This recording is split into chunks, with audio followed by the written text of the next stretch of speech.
And so, hello and welcome to the second act of Amphoreus. I initially thought let's rewatch the trailer of the version, but looking at the trailer I was like, maybe not. Let's just do it normally, right? And we did retrieve a Coreflame, the Coreflame of Strife here on the left. And the Phanon is right now on an, I don't know, its trainings arc. So, await Phanon at the Vortex of Genesis. That's what we left off. We do have an interesting book also here with our ma'am, which recover a little bit of her speech. Let's see how it goes next. Oh, okay. We're not getting caught in a cutscene. We just talk to... Oh, okay.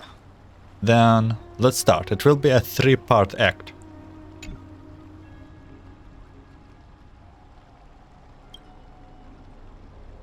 Aglaia, with all due respect, this trial is taking far too long. Don't worry, have faith in Phanon. Yeah, he's been gone for a while now. What do you think of this, Trinan? It's not possible to tell for sure what goes on within the vortex. All I can hear are fragments of speech and distant battle cries. Is it Phanon's voice? I'm not sure. It's difficult to make out clearly. Wait, no! Lady Trinan? Snowy's voice. I can't hear him anymore. There's a sun-like existence in the trial. It's burning him up. It has come to this, after all. What now? Get ready, my Demos. What's going on? We need to stop the trial now. Are you going to leave Phanon to die now? What's going on? Plan B. We pull him out when something goes wrong. As I promised you, Aglaia, I will intervene in the trial this time to bring your deliverer out to safety. But that's as far as I will go. Of course. I know this is not the time to demand any more from you. Discerning. All right then. To be as prepared as I can, I hope that the 2 Outlander warriors can also join me. That might not be a good idea. The Coreflame trial is many times more complicated than a standard ritual. Even the slightest misjudgment, misstep, or hiccup could result in grave consequences. Our 2 distinguished guests are not obliged to risk their lives for the flame chase journey. Let me join you instead, Lord Mighty. It's fine, we have got this. Things have taken a critical turn, especially so with Phanon's life on the line. Of course, we Nameless will do what is necessary. How should we help? Join me in the trial to look for Phanon. And when we do, Aglaia's golden thread will guide us back out. Assuming we survive Nikador's wrath. If something bad were to happen, Casterus, your priority is to ensure the safety of these 2. I can find a way out on my own. Yes, Lord Mighty. Thank you both for your valor. Time to get to work then. Let me have the honor of taking the lead in this battle. So sure, nothing went that good. That was pretty obvious, maybe. Please, stay safe. Do my best. We can't get rid of all the noise. Danheng, we're going together, right? Let's also make our way to the front of the Spirit Basin when you're ready. Thanks God, Danheng is also voiced. Very happy about this. Hopefully there will be no this instance occur that we are missing some voices. Let's go. May that warrior be safe from harm. When you are ready, I will preside over the ritual on Trinon's behalf. Let's go. Let's do this. Our reinforcements from beyond the sky, warriors of high esteem. Please close your eyes and hold your breath. They once kept the fate of this world, and many other challengers safe from the devastating rage of strife. They now seek to venture deep into the trial of divinity and prove their will to destroy our enemies, as foretold by the prophecy. When the hammer of strife strikes the anvil of the warrior, the heat and impact will leave behind scars, and between them, a demigod shall rise. Very well. Come forth then. Souls foreign to this realm, and warriors in the making. Follow me into the mist and flames, and come face to face with the greatest fear in the depths of a warrior's heart. And with thy strength, banish the darkness and usher in sunlight. Let all lost souls find courage on a long journey back home.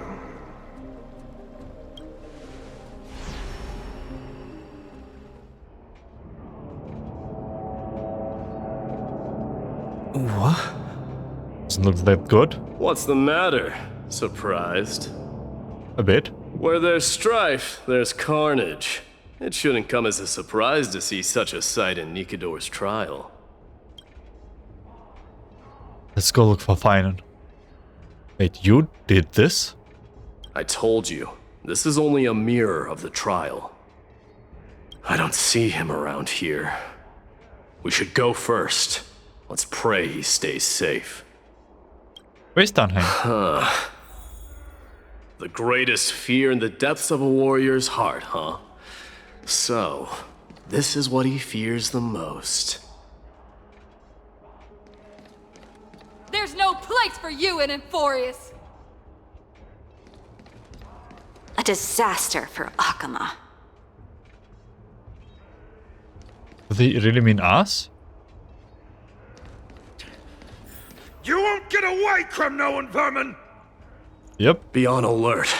The smell of rust is thick in the air.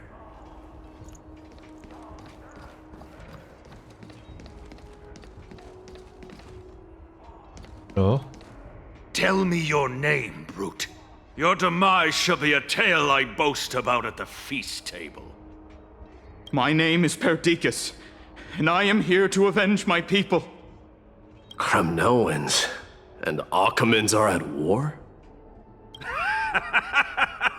Perdiccas! Even the tragic cries of beasts at the slaughterhouse sound better than your name.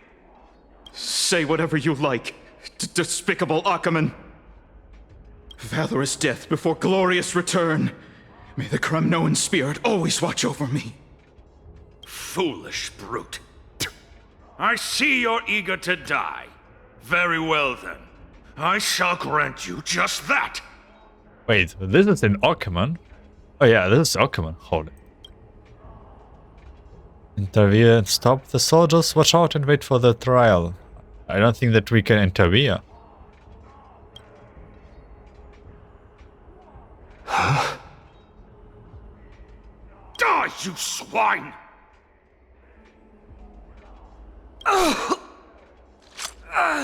Now I feel guilty, but I'm pretty sure we cannot intervene. Matamos. My king. Why? Why did you leave us to the mercy of these foreigners? Is this? And you are... Oh. So the Alpha Brute has found his way here. You Kremnoans are all eager to die, huh? Then I shall grant you a swift death.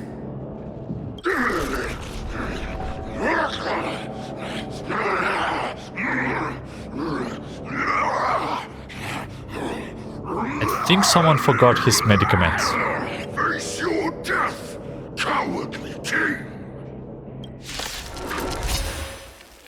This insatiable bloodlust is a product of Nikador's wrath. Absurd. I know this, Akumen. Strife contorted an honorable warrior into this perverse and twisted being. And that horrible noise. I can hardly suppress my bloodlust when it sounds. This battle cry must have gone to Phanon. That's why he lost himself. What a useless fool.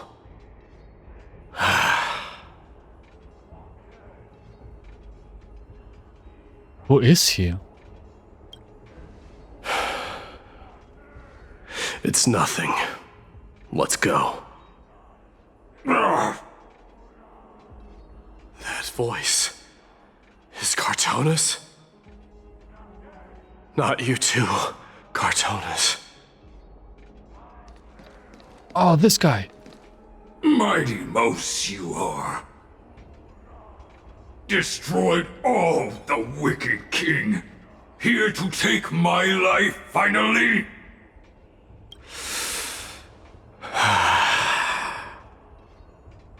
I won't ask how this happened, nor will I hurt you like you said. I just need you to tell me where Phanon is. All of this you know very well. Leave our city, cursed son of Gorgo! I have no intention of hurting you, Cartonus.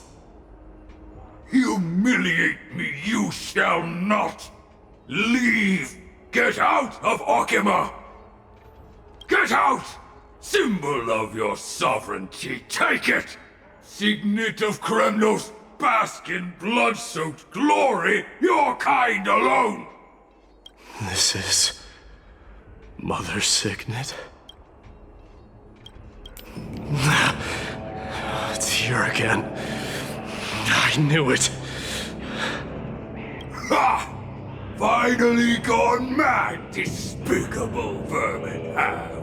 With your mad king, perish together in that maelstrom of battle! Enough! Be quiet! You are not at all Cartonus! Look out!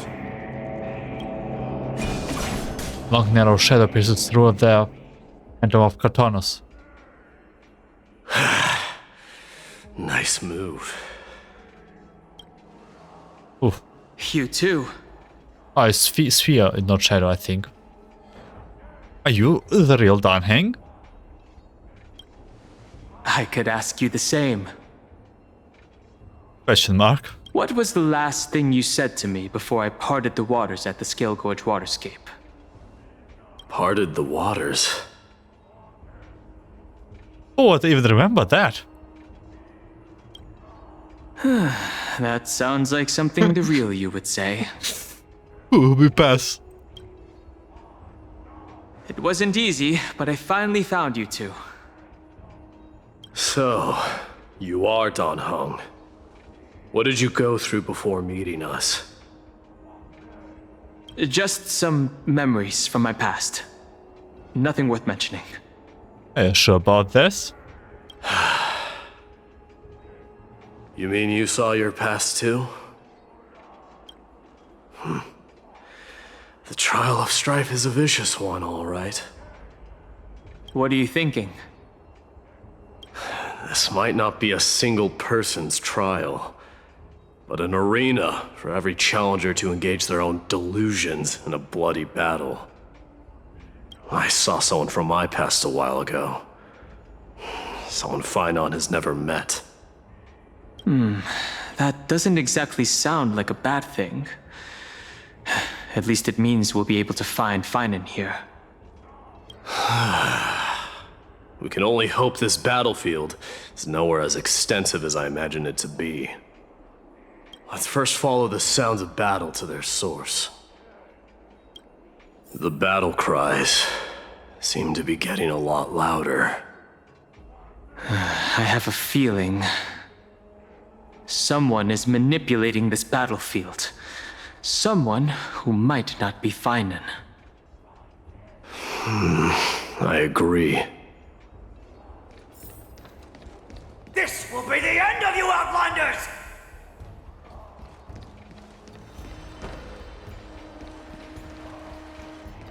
Go find your friends in hell!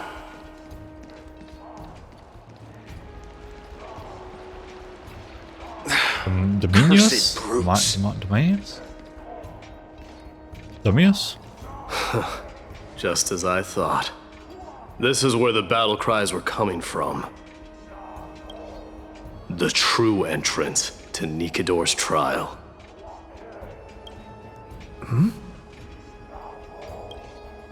What's wrong with you two? I met that warrior before. Nails. An incarnation of Nikador. Okay, I completely was wrong with the name. Dionysus. I don't know. I'm seeing him for the first time, but there's no doubt about it. What I'm sensing can only be Strife's bloodlust. The one manipulating this battlefield is Nikador themselves. My demise. You are a keen warrior indeed. You know me? The blasphemous prince. Of course I know you. And I happen to know that you're here for the soul of that white-haired warrior. Great. Let's cut to the chase then. Hand over that poor excuse for a sword master, so we can be done with this farce. No.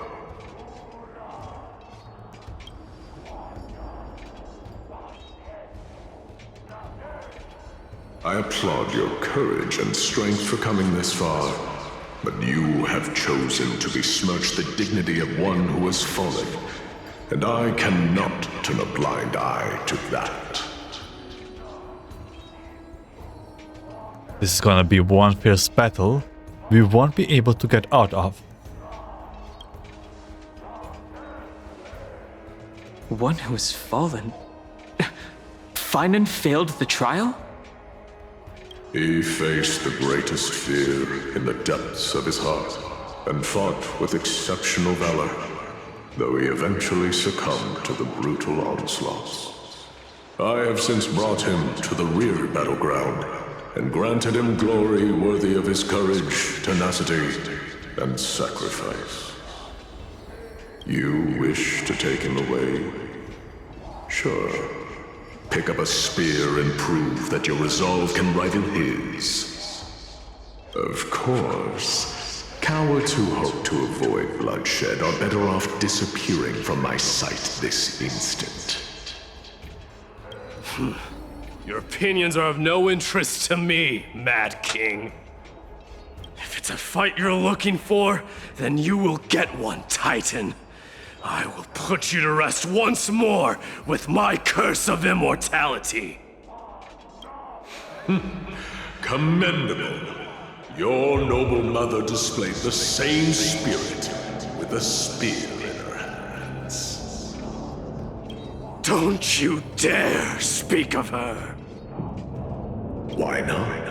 She challenged the former Kremnos king to a duel, even knowing that it was a deadly trap, all to protect your dignity.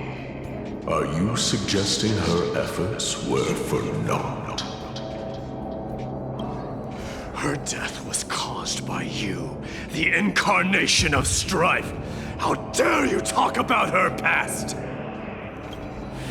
Enough of this nonsense. You should be wielding your weapon at the god of strife.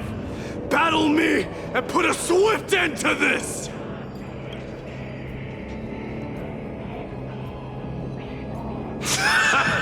Your hatred is as clear as day, my Demos. My words must have stung you deeply. But thanks to that, I have also come to realize this is why you killed your father for the throne. only to let your signet sink to the bottom of the Sea of Souls, refusing to let the glory of Kremnos live on. This is why you slew the Strife Titan, only to reject the Coreflame, letting Strife continue instead.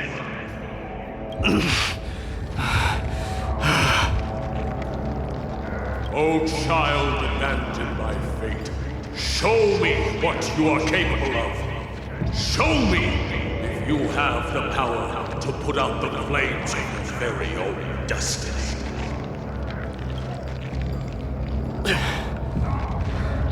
I will rip your chest apart, Titan. In the same way I ripped apart that former king. I see you wish to repeat this. Come at me then. Ignite the flames of your fears and step onto the battlefield. Take this fierce battle to the boundaries of strife and consume me, or lose yourself in the fight and watch your defeated corpse burn to ash. But remember this, my brothers. The son of Gorgo will be crowned in blood. The very moment I just shall be the moment of your ascension. To you, the successor of Kremnos!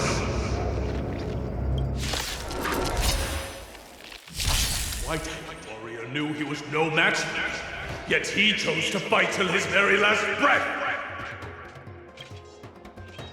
What about you, Mightimos? Can your murderous intent match up to what fate has in store for you? Prove to me that you are worthy of this power! Show me your courage. This feels more like we are now the trial and Strife just wanted us to have. Burn it all. This is being in sync. Mournful cries.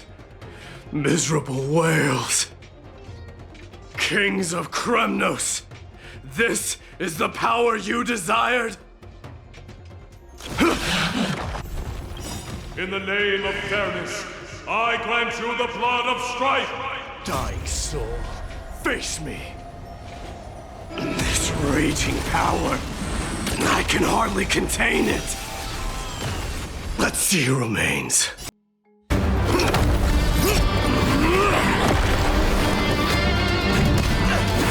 Watch out!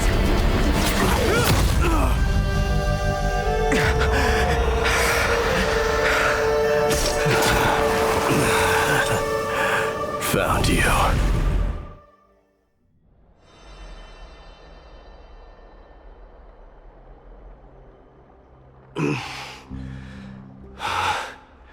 I did my best. The Coreflame trial is indeed no place for the weak. Let's just hope that Phanon gets through this. There's no need to worry. His soul is in a stable condition. With ample rest for both body and mind, he'll be up and about in no time. The greatest fear in the depths of his heart. Lord Phanon must have been forced to relive his past during the trial, and revisit his homeland that had fallen to the Black Tide. In all likelihood. The Black Tide, really that scary? It's only normal to be unable to overcome your inner demons. I think Neos mentioned it before. That is correct. He was willing Nice. to entrust the Coreflame to the Chrysosayers, because he was also pinning his hopes on us to succeed him in shouldering the responsibility of resisting the Black Tide. Could you tell us more about this Black Tide? It is one of the culprits that drives the people of Amphoreus to madness. It was during the Era Bellica that this unspeakable thing first appeared, like a plague, alongside the 3 titans of calamity. Nobody knows where it came from or how it came to be. What we do know, however, is that it is steadily encroaching upon what little remains of this tranquil land, much like a rising sea closing in on an island from all sides. It is for this very reason that it became known as the Black Tide. Those who succumb to it lose their reason and humanity, becoming vicious, mindless monsters. Mortals are not the only ones susceptible to its influence. Even gods and titans cannot escape from it. According to Naias, Nikador, though one of the embodiments of Calamity, also bears the responsibility of fending off the Black Tide. Perhaps that is also why Lord Phanon threw himself into the Trial of Strife so readily. But now, we must look for alternative means of igniting the flames of strife. So, Aglaya, what should we do now? You know very well the decision doesn't lie with me. As the successor to Krymnos, Mighty, you know better than anyone that if it was simply about emerging triumphant on the battlefield of strife, you and your people could manage it with ease. But ultimately, the heavy burden of divinity can only be borne by one. It is foolhardiness and indecision, not the unclaimed seed of divinity, that pushes this world into the deathly fog.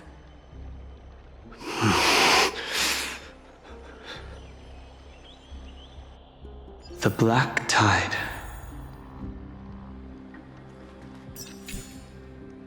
Phanon was defeated in the Trial of Strife and has his consciousness coded by the Titan. It will be some time till he recovers.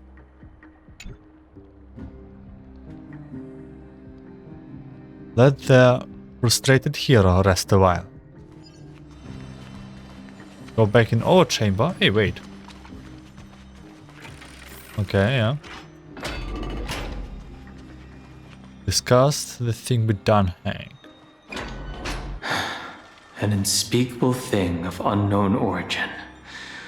What comes to your mind when we put these keywords together? Well, Estelaron. That's right.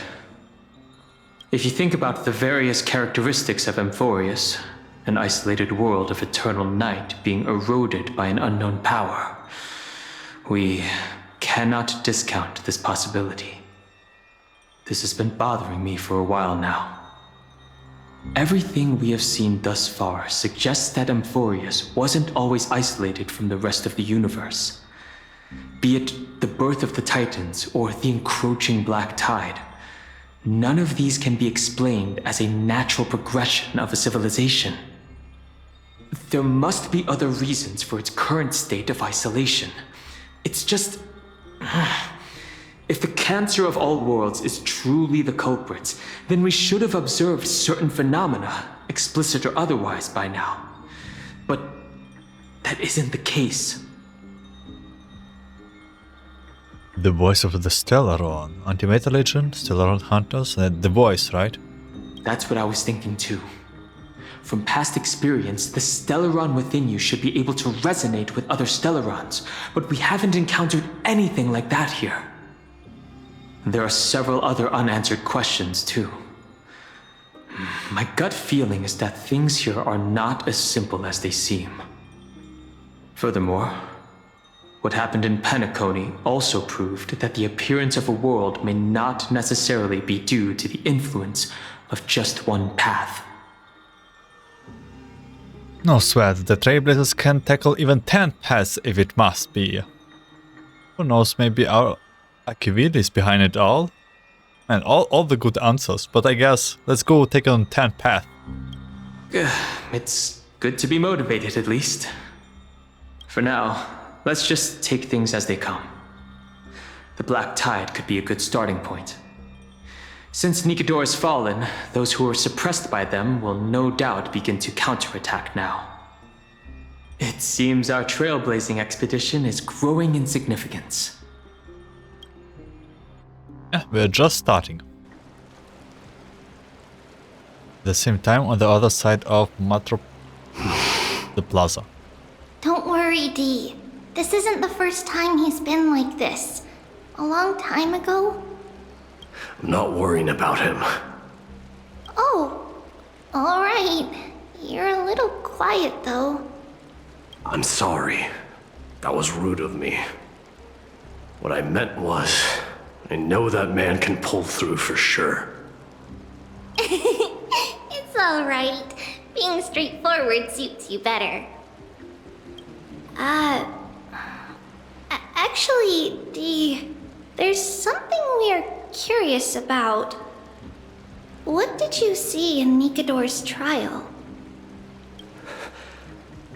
Something that terrifies me. Isn't that ironic? There shouldn't even be a word for fear in the Kremnoan language. Do you think you stand a chance against that thing that terrifies you? Is this also part of your grand scheme? What do you mean? Aglaya knew that Phanon might fall. And she expected me to take his place. That was the plan all along, wasn't it? I also have the feeling that there's something that Mighty should take this Coreflame. Yes. Looks like you know everything. Look at this guilty face. I have no intention of condemning you for it. The Flame Chase journey is not a game, and I have long understood this. With the downfall of Strife, and the ever-growing threat that the Black Tide poses, if Circes and Ornyx are also impacted, the ramifications will be dire. They are the only two Titans who are still lucid and willing to coexist with humanity. Regrettably, I do not hold the key to completing the trial. If I wish to conquer that fear, I need the assistance of my fellow Kremnoans. Give me some time to speak with my people. It won't take long, I promise. I see. There is strength in numbers, but you must know that the trial to become a demigod is ultimately meant for only one individual. Dee, your people, they have been eagerly awaiting a new king all this time, haven't they? If you take on the divine role, they will have no reservations about following your lead. After all, you're the hero of Castrum Kremnos. I once was. But Lady Trebios, therein lies my deepest fear. We'll talk again later. I'll be back. Dee? Regardless of what happens, we will always be there for you. Thank you. The person I'm looking for is probably in the hot bath. I should go take a look. The billowing steam always brings back memories of the furnaces in our homeland. Actually add... Oh, okay. Let's do like this. Regardless of what happens, we will... Thank you. Okay, I like this feature that we can thematically also work with them. We are looking for that one guy that we saw.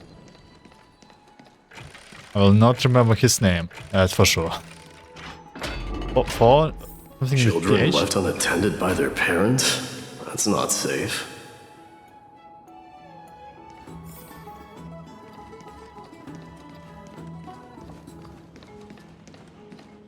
You shouldn't run around in here, kids. Hey, it's the Crown Prince! Are you also here for a bath? I want to hear stories about your on the battlefield. Okay, one at a time, children. The Crown Prince. Are you Kremnoans? Yeah, we are! The grown-ups said we used to live next to the arena. Well, next to the parts next to it anyway. My dad is a centurion with the Hydra Lancers, and my mom is the bravest warrior in the God Shield Brigade. We used to get tons of silver coins from Mr. Krateros. My parents are serving in the Holy City garrison now. As warriors of Kremnos, they're braver than any Achaemen. Why are you kids here alone? Where are the grown-ups? Mom and Dad were asleep, so we snuck out to play hide and seek with Mr. Krataros. That old man can be such a child sometimes. Do you know where Krataros is? I happen to be looking for him. Sorry, I don't. Come to think of it, we haven't seen him in a while. Did he get lost while trying to find us? No way! Mr. Krataros is a member of the King's Aegis. He's the best at hunting down enemies. He was counting near Verax Leo when we went to hide. I thought about taking a peek, but who knows if it might be a trap he set. It was prudent of you to be cautious.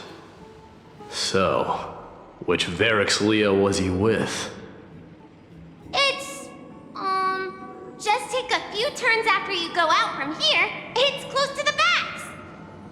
All right, I'll go look for him.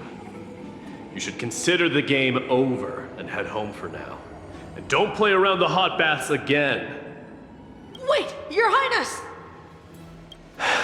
Is there something else? I heard you retrieved Nikador's Coreflame.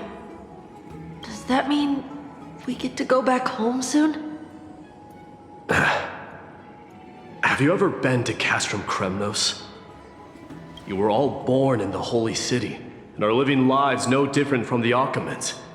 Everything you know about our people comes only from the tales of others. You have never even witnessed the blade in the sky with your own eyes. How, then, is a city you've never seen your home? Because this place is definitely not home. Mom and Dad told me that the children of Kremnos are born to wield swords and fight on the battlefield. They also said that the Kremnoan detachment led by the Crown Prince is the bravest army across all of Amphoreus. No one can defeat them. The kids in the Holy City don't play with us. The moment they find out that our parents are Kremnoans, they shun us. But we don't care. We all know that the Crown Prince will take us home one day. That time has not yet arrived. But, young men of Kremnos, heed my command. Return to your parents at once. From here on, you are to dedicate yourselves to rigorous training and a healthy diet. You must not neglect these two aspects if you are to become a brave warrior of Kremnos. Only by following this path can you be deemed worthy of returning home. Yes, Your Highness! The future of Kremnos. I should find Krataros. Oh, this is so cute. How he managed the children. Oh my god, this is... Oh, this guy. Oh wait. There he is. Is he engaged in a debate with that foolish lion? Is that the Rumos lion? Rat! Oh, it's the Crown Prince of Castrum Kremnos. Get a grip. We're here by order of the Council of Elders. Even the Chrysos heirs have to think twice before doing anything to us. Out of my way, lackeys of the Council. The Civil Guard of Achaemen is on official duty. Please keep out of this area. Calm down, my lord. Play nice. Don't make me repeat myself. I'll allow you to pass this time, but just this once. Sure. So, you think yourself knowledgeable? Then here is a question for you. Do you know how Chrysius Leo in Castrum Kremnos came to be mounted on the wall? I don't know, my lord. How did it come to be? Let me enlighten you. A long time ago, the founder of Castrum Kremnos, led a group of warriors to hunt down a lion on the outskirts of the city of Tritos. That vicious beast had been a menace for years, and the bones in its den were stacked even higher than the peaks around Akama. But do you know what happened? Nary a moment had passed after the beast's head peeked out of its den, when the Kremnoan warriors surged forward and brought it down within the blink of an eye, shattering its knees with a single strike. And then... Why are you red-faced already? We haven't even gotten to the best part yet. It's your storytelling, my lord. You're weaving such a captivating tale that it got my blood pumping. Please, go on. Well, if it isn't Lord Mighty. It's been a while. Oh, what in Akama is happening? To what do I owe the pleasure, son of Gorgo? Kratos. My esteemed teacher. Let's talk somewhere else, Mighty Mos. I'm tired of speaking with this silly lion. What about the Council's informants? Those two hyenas are nothing but scavengers of rotten meat.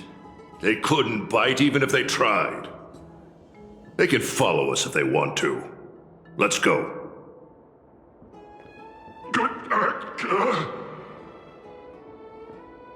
Wait, so how in the world did Chrysius Leo get mounted on the wall? Keep up with us, you hyena. Oh, sorry. I meant officers. Hey, old man, how dare you? Calm down. Calm down. Ah, they're coming with us, I can see.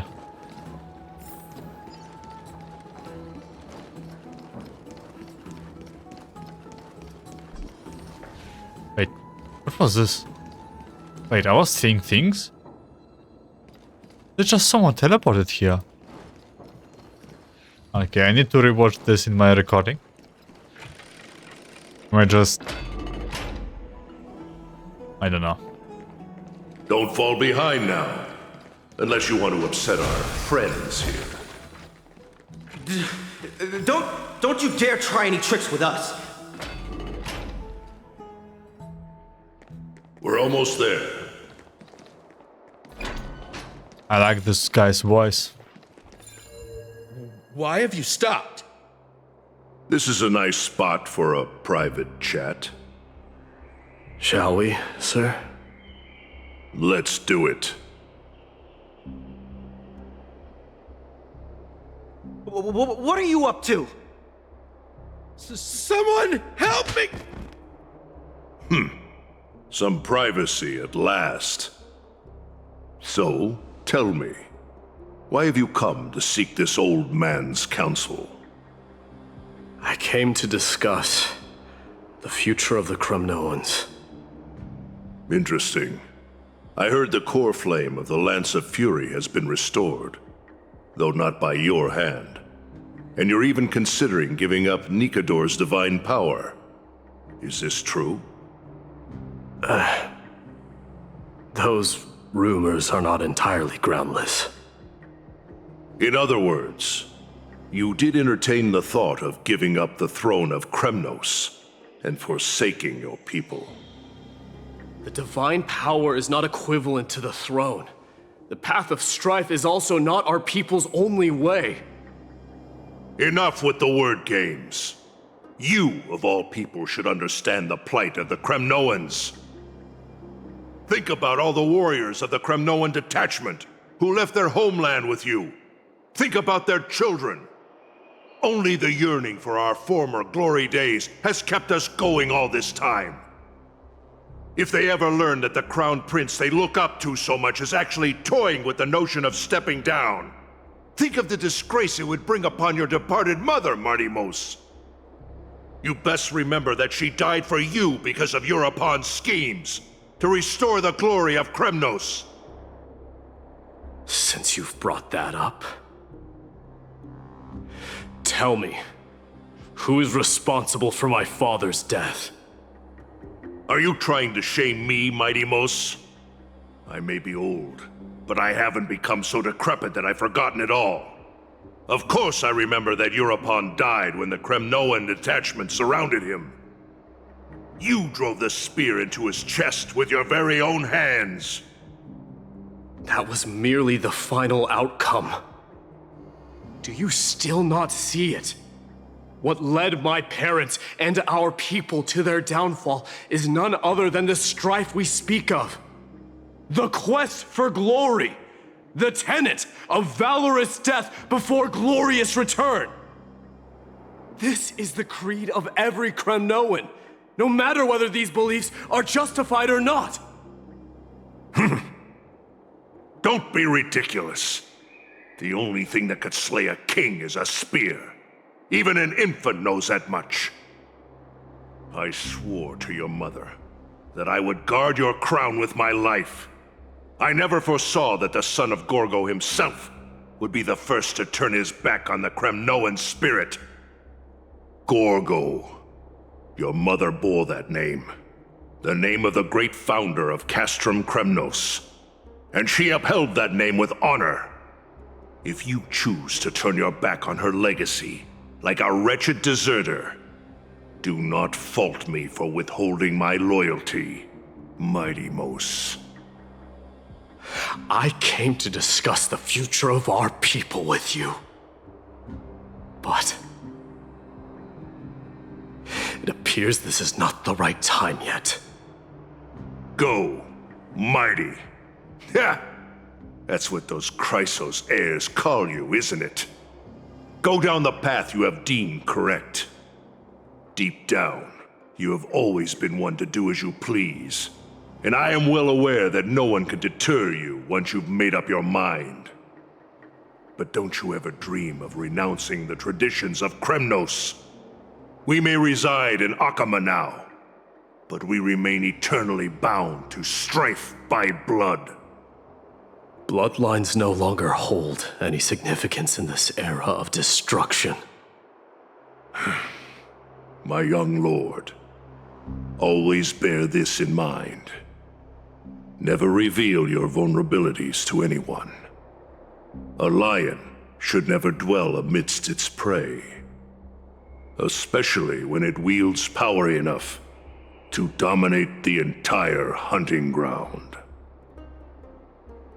Europon, the boy did nothing wrong! This is murder! Do not sully the noble name of Kremnos with the blood of an innocent child! You mustn't reveal your weaknesses to the enemy! Enough! My decision is final. We must use this child's life to preserve the soul of the great Nikador. We must save Castrum Kremnos. Don't be absurd! Those tiny hands lack the strength to even lift a spear. Do you truly believe him a threat to Castrum Kremnos? You'll be ending the bloodline of Kremnos if you do this.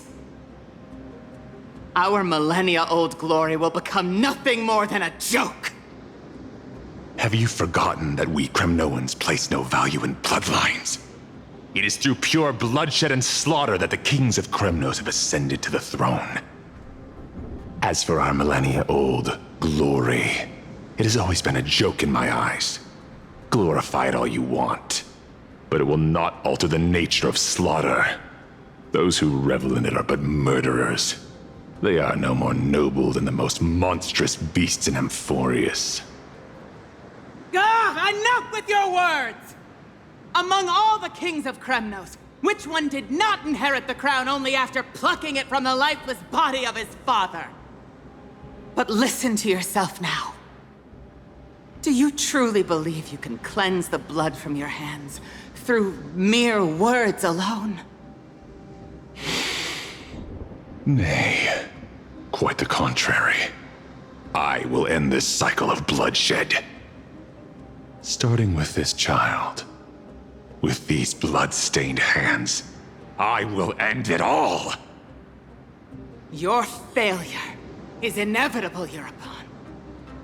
You are just a coward who can only raise his blade against his own child! A beast that murders his own kin. King's Aegis and Amphoreus of Kremnos!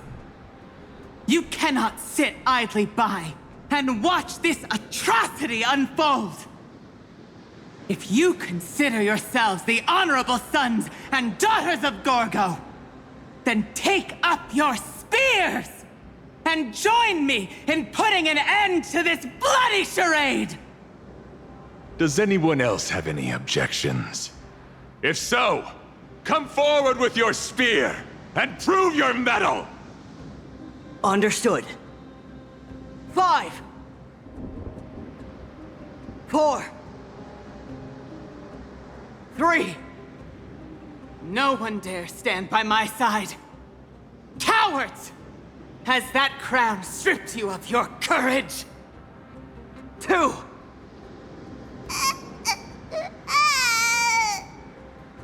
One. It appears there are no objections. Then, in accordance with the Kremnoan Council's principle of tacit consent, the decision is final. With all present as witnesses, this child shall descend into the Sea of Souls, where he will nourish the Lance of Fury and join the fallen heroes. May fate and the gods await your arrival. My son, Mightymouse. Stop! If you have more to say, then speak. On account of the life we have shared together, I grant you this one final chance. With the Blade of Fury above us and the Council bearing witness, I, Gorgo, hereby move to challenge the crown in accordance with the laws of Kremnos. O unworthy king, in the name of the Council of Elders, I demand that you duel me! Very well. We shall see who the Kremnoan blade strikes down. Mightymouse, my son. They all tell me to forget. But how could I ever? The son of Gorgo will be crowned in blood. If there is no Kremnos without the crown, then I shall seize the crown and smash it to pieces to bring the people to their senses.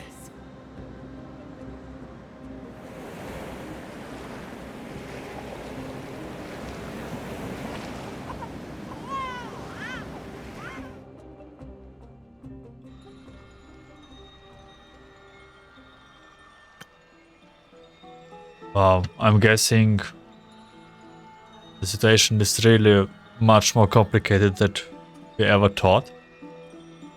Ever since the battle with Nikador, we have not slept so soundly in ages.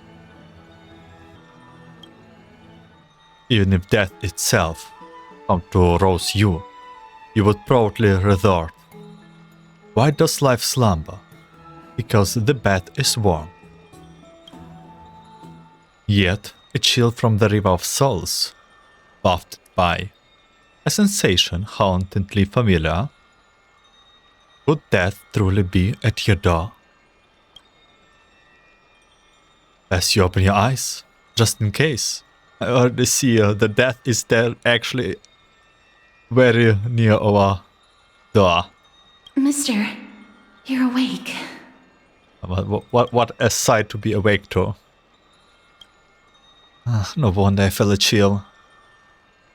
Is the room too cold? I apologize for arriving uninvited. I saw that you were still asleep, so I took the liberty of waiting nearby. I bring a message from Lady Aglaya. She has prepared a gift for you and Dan Hong, and wishes to present it to you in person. A gift? That's what we were waiting for. Let's go! I'm glad you're in good spirits. Alright, let's set off.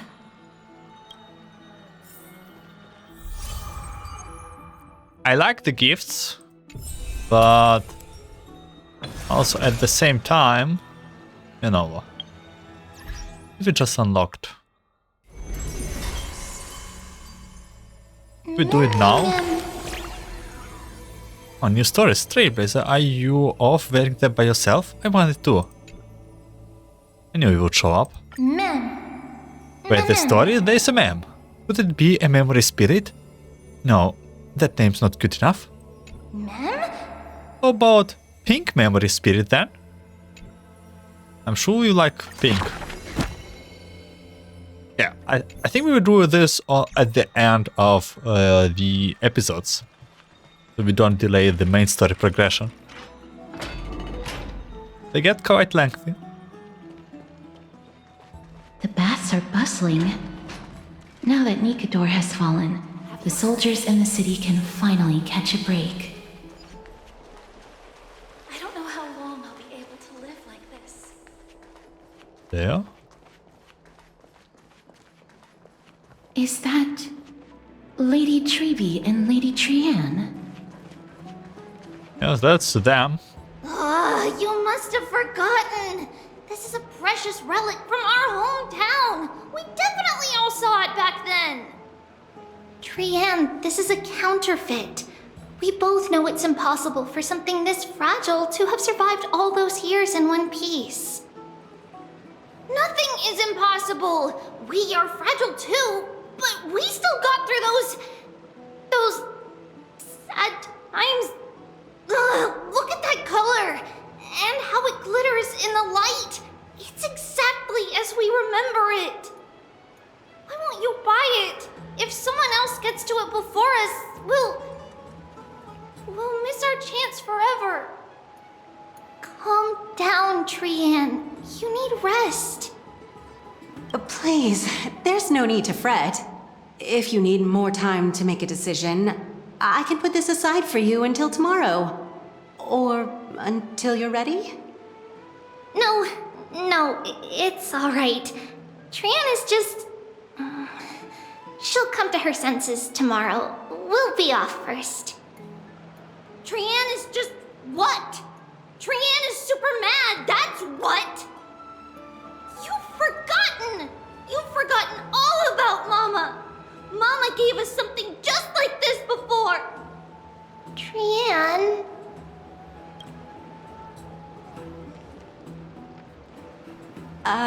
See you tomorrow? I hope you two patch things up soon. See you tomorrow. May the winds of fortune bless you.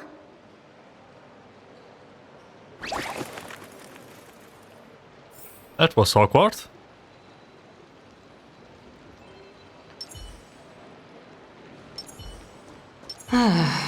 It's so hard to understand what they're thinking sometimes. Excuse me, if you don't mind, could you tell me what Lady Treby and Lady Trianne were discussing just now? Oh, it's Miss Castoris. It's been a while. Well, honestly, I'm not quite sure myself.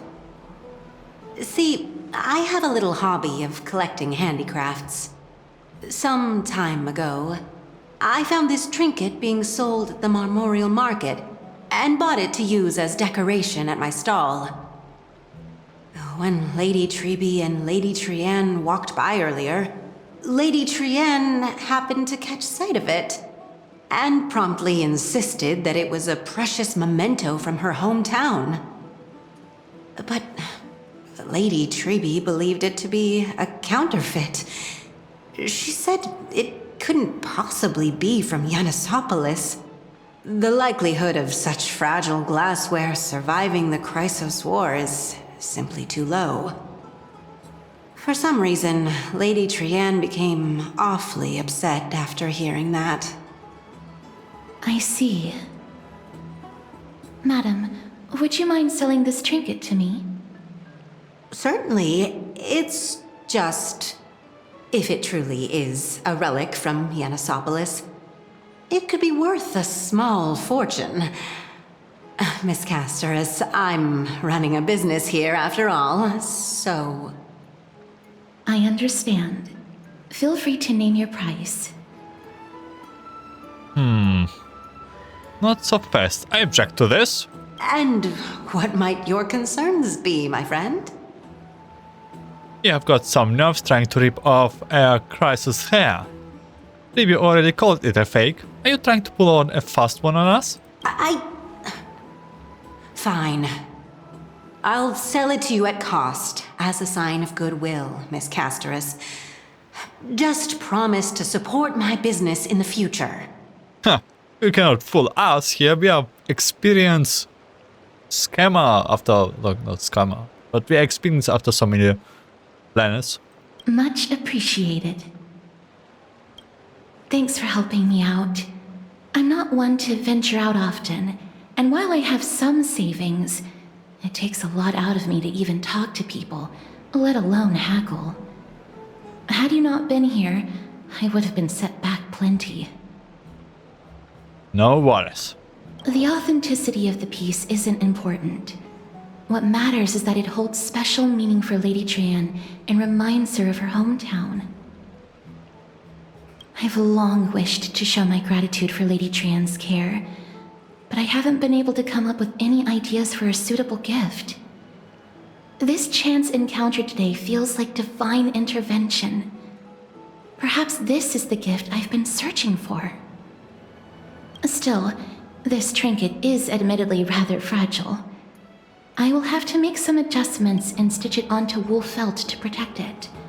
That way, no matter how much Lady Trian runs around, it won't break easily. Alright, back to business after that little detour. Let's keep moving. Don't stray far now. We've already kept Lady Aglaia waiting long enough. Okay, sure thing, yeah. Going to do next? Interesting that we have to go to repeat. What do we encounter next? Oh! Oh, wait. Comes down. Ah. I see.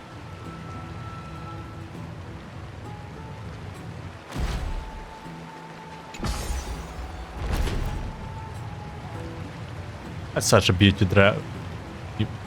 Pretty dress. Okay, Duncan is also here. It seems your friend arrived before us.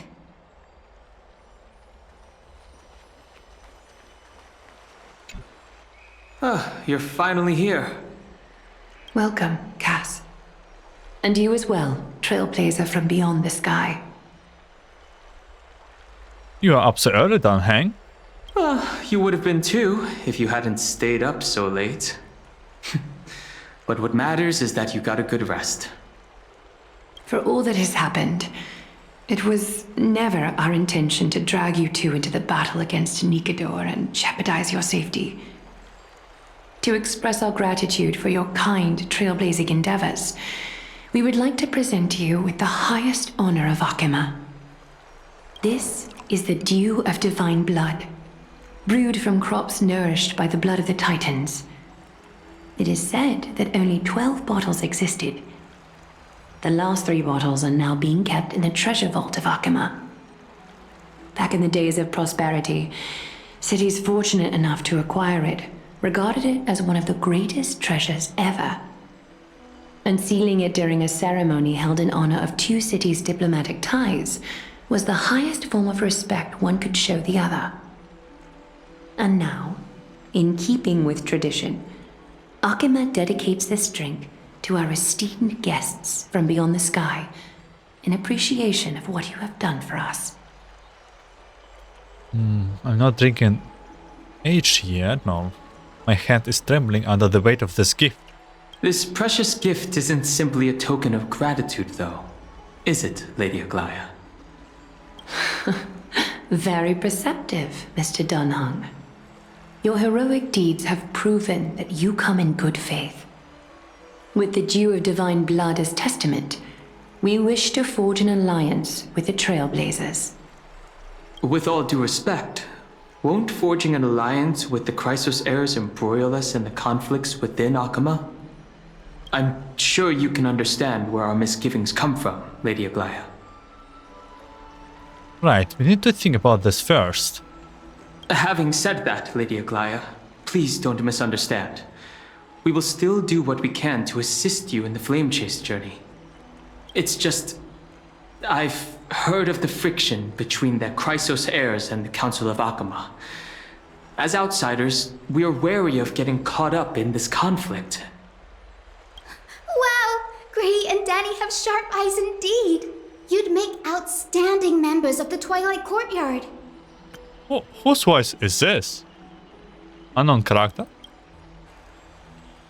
No need to worry, by the way. I can tell from Lady Aglaya's tone of voice and micro-expressions that she's being genuine. That's our girl! We will hear how pronounce her name, but yeah, the starry barber. Not only are you guests from beyond the sky, but you've also done so much for Akama. You're practically heroes to us all. Lady Aglaya would never subject you to Aquila's judgment. Huh? You are... Hyacinth. Thank you for taking care of the wounded of the past few days. Oh, it's no trouble at all. The patients are very cooperative when we attend to them. I'm just thrilled to see them all going home healthy again. Oh, it's Cassie! Oh, I've missed you. Ray? Danny? Cassie? Is Aglaya's nickname Agli?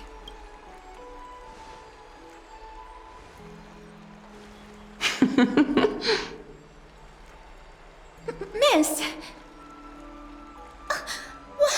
You can't say that! Lady Aglaya should always be Lady Aglaya. Oh, okay. This girl, she's a natural at making friends. So am I? I'll let you take it from here then. Yeah, sure. As an acolyte of Aquila, I'm here to bring healing light to the world. Plus, I've heard you're also children of the distant skies. Fate must have brought us together. Can we be friends? I'd love to hear your tales of the sky. And oh, it's a rare occasion that Akama presents such an invaluable gift to guests. Lady Aglaya, may I have the honor of tasting it too? So this is actually suiting that it's about the Sky Titan and we are beyond the sky. Of course you may. Esteemed guests of Akama, please believe me when I say that this gift carries no hidden agendas. As for the matter of the Alliance, you need not give me an answer here and now. Well, if you insist, she's here to help Aglaya's recruiting us.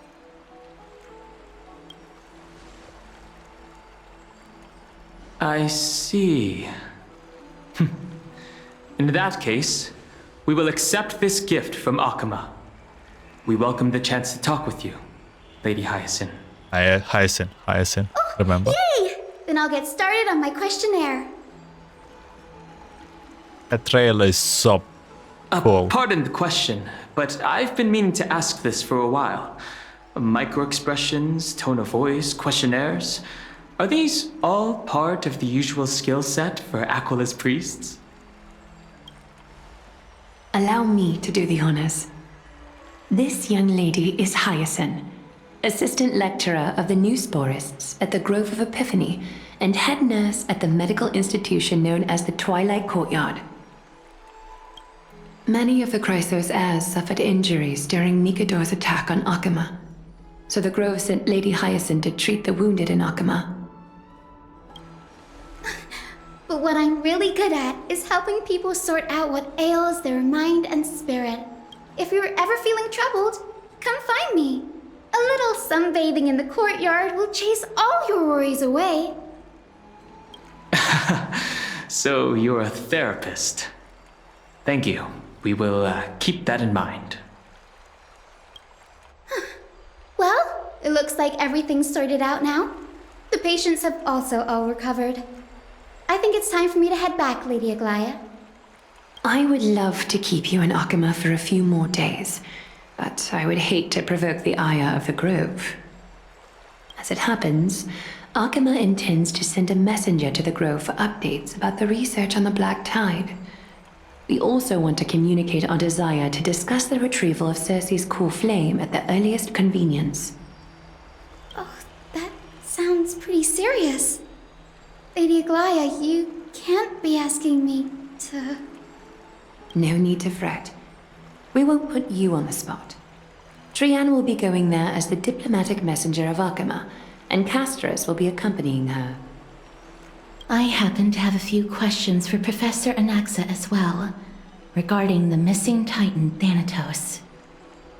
Since this involves Akama's diplomatic affairs, we'll give you some privacy. Let's go out and play. Back to bat again? Or no, play. If you're not keen on just sitting around, Mr. Trailblazer, why not go with them? The Grove is a picturesque place, perfect for sightseeing. That's a wonderful suggestion. Come visit the Grove, Gray. I'd be delighted to show you around. Sounds good. Gaining more insights into the customs and geography of different regions of Amphoreus is also part of trailblazing.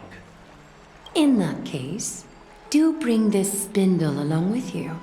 Okay, more gifts. This tool, called the weft, is used to spin thread and has been passed down in my family through generations. Though it doesn't see much practical use nowadays, it's become a symbol of great significance. In this respect, it is the perfect token to represent my will. If you encounter trouble at the Grove, just take this out and show it to them. While you're in the Grove, the golden thread of the weft can also render all things around you visible, regardless of whether they're corporeal or not, allowing you to see things as I would. Castris knows this too. Make good use of it. Trian is already waiting for you at the outskirts of Akama, so I won't keep you any longer. May your journey be smooth.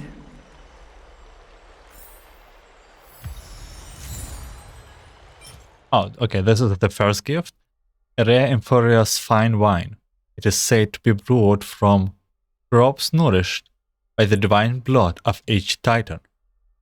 This particular bottle originates from the chrysalis of gold. Nancia of romance. And second item, well, a golden spindle that belongs to Gold Weaver, Aglaya, a legendary treasure. Follow the golden threads, the love that contains all like the gods. Make good use of it. Trian is already waiting for you at the outskirts of Akama, so I won't keep you any longer. May your journey be smooth.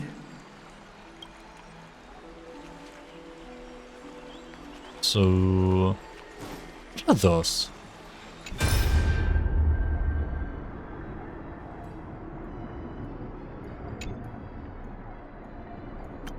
Phanon has the latest batch of refugees being admitted into the city. Thanks to Lady Tribi, the refugees have already settled. I hope that the Holy City can heal their fatigued minds and bodies. Which city was it in time? This time? Idilia? The city of books that worshipped Cestus. Those insane Titan King almost turned the city upside down. All of their books were burned too. It seems that the matter of their reclaiming the Coreflame of Nikador is urgent. You must reach a verdict on who will bear the Coreflame of the Lands of Fury. Aglaya, you must understand that all I want is to extinguish the long-tarnished souls of my clan's gods with my own two hands. As for the Coreflame, make arrangements as you see fitting.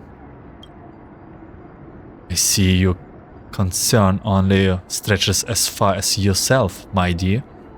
There is no need for humility among warriors. When we are faced with Nikador, we should use our strength to seize the Coreflame. Or are you saying that you are scared?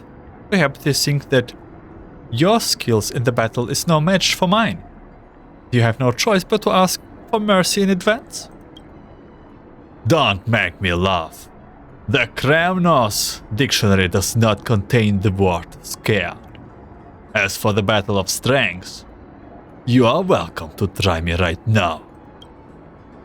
Stop fighting, stop fighting. We don't know where Castrum Kremnos has drifted off to. Where are we supposed to go in search for Nikador? Lady Aglaia, we have another matter business. The looming threats of Nikador. They have lost contact with another distant city. Cass, are you saying this was not the work of Nikador?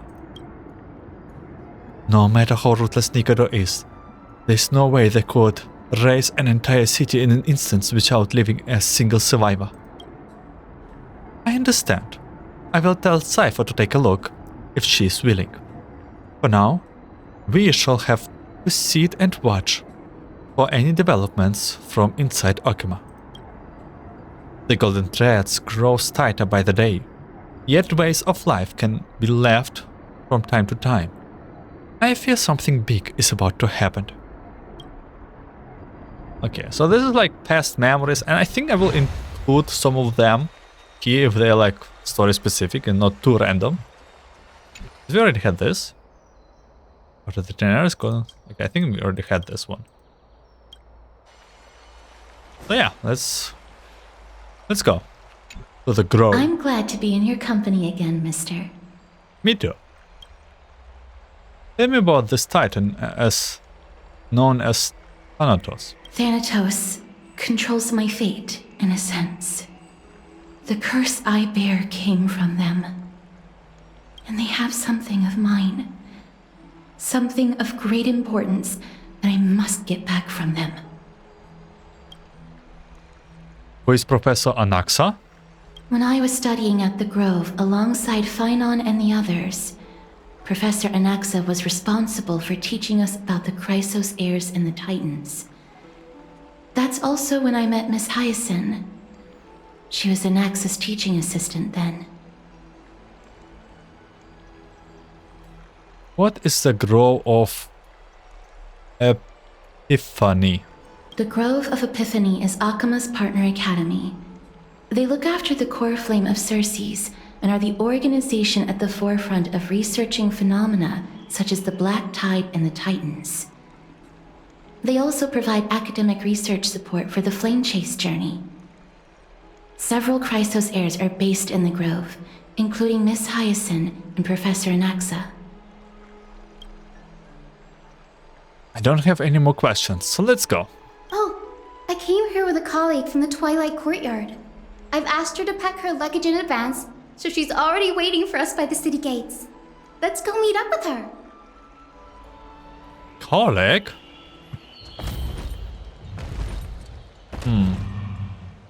No clue what it can be, yeah? Look, there she is! And Lady Trian. But who's that they're looking at? Yeah, that's definitely some NPC, yeah? Did something happen, Clementine? Oh, that's a serious injury. Miss Hyacinth, this man was discovered by Trian! Trian was in a bad mood this morning, so we went to the outskirts of Okima for some fresh air. But then we found him collapsed on the roadside. Trian knows the city has good doctors, so Trian brought our new friend into the city to look for a doctor. I was waiting here for Miss Hyacinth when I bumped into Lady Trian. But by then, this man was already in critical condition, so I had to perform some emergency treatment first. These wounds, they're caused by the Black Tide. This is bad. Clementine, prepare a ward for this man at once. I'll treat him myself. It's a miracle he's still alive, considering how badly the Black Tide injured him. Gray, Cassie, and Trian, would you mind making your way to the grove first? Once this man is out of danger, Clementine and I will join you. As a healer, I cannot ignore those in need of medical attention. I understand. May fate have mercy on this poor man. Trian believes he'll get better. Everybody, follow Trian! Fly, fly, fly away from Akama! Wait. I'm sorry for leaving in the middle of the journey. But as a healer, I can't just stand by and watch someone pass away in front of me. Please make your way to the grove first. May Cersei safeguard your thoughts. She's so Barbara coded. That is so cute. Feels even nostalgic. Yeah. Dan? Let's go. Down this road we go, to the skies we fly, leaving Akama behind! Little Cass, little Gray, are you ready? She really likes flying and do not like the gates, sentry gates. Are you not using the sentry gate? You might not be aware of this, but using the sentry gate takes a significant toll on Lady Trian. Trian promised Treeby that we wouldn't open the gate unless we had no other choice. Well then, let's go. I'm ready too. Okie dokie. Everybody, let's hold hands. To the grove we go!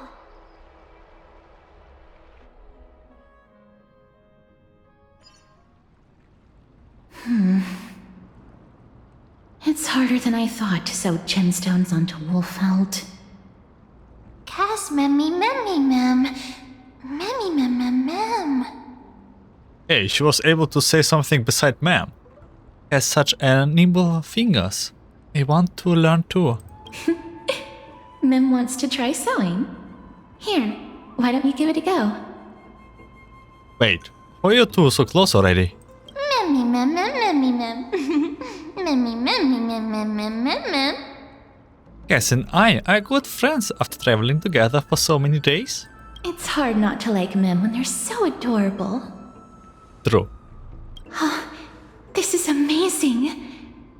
It seems as if their voice has become more intelligible after the battle with Nikador. After spending the last few days together, I feel like I'm gradually gaining the ability to understand what they're saying. Even if it's just a little.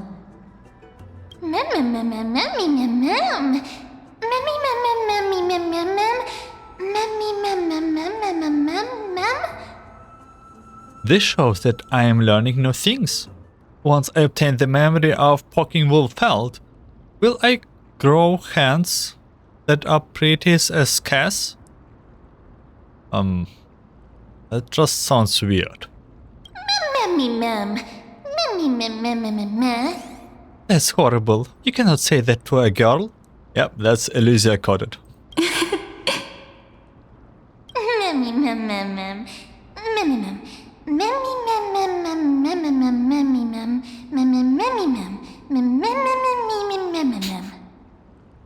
I was just kidding. Anyway, I believe that this trip to the Globe of Epiphany will definitely be a fruitful one.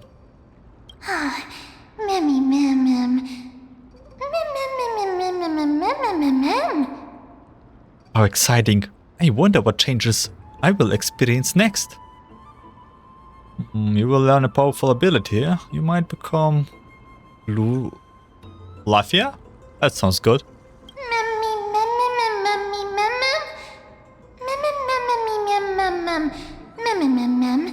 She looks disappointed. Do you like cute animals that much?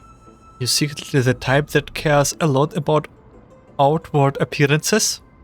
The third option was, by the way, transforming into the girl, which might really happen. Cute. Is everybody awake? Little Gray, little Cass, and a little pink puppy? Puppy?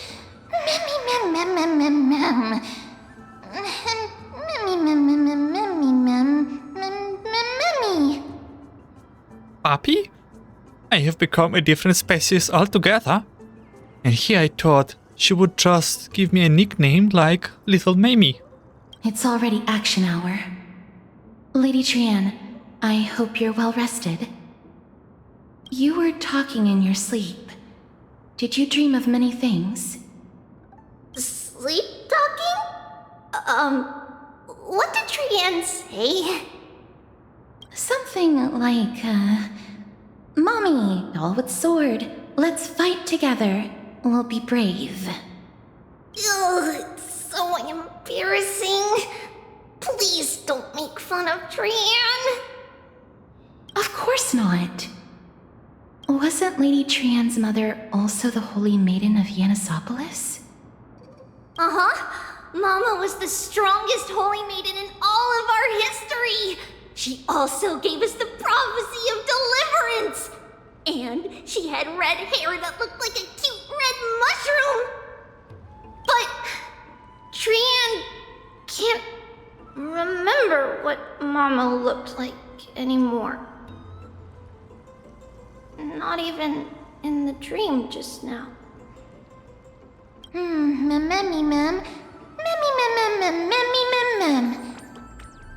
In that case, Trailblaze and I will lend Trian a hand.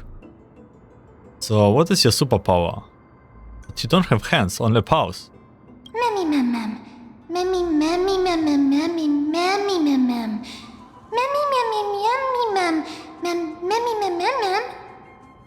Oh my god, the voice actor had a lot of fun doing this, I guess. Think about it, there are so many memories scattered all over this world. Surely at least one contains an image of Trian's mama.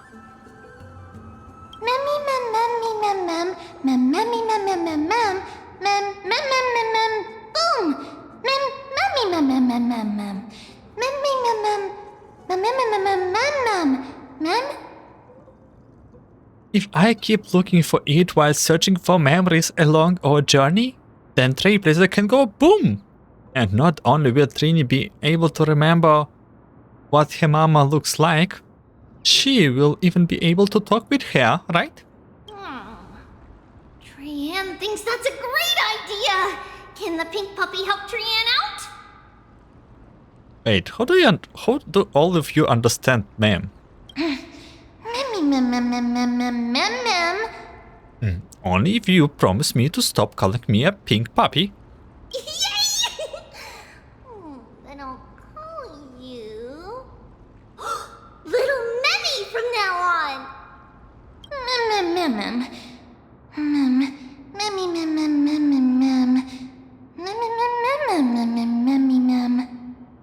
That's much better.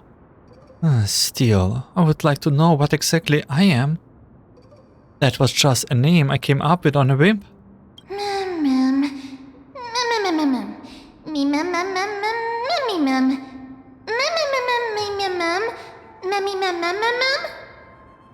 Ah, well, it does not matter. Because I will be sticking to my word anyway. Now that Trian has cheered up, shall we get going?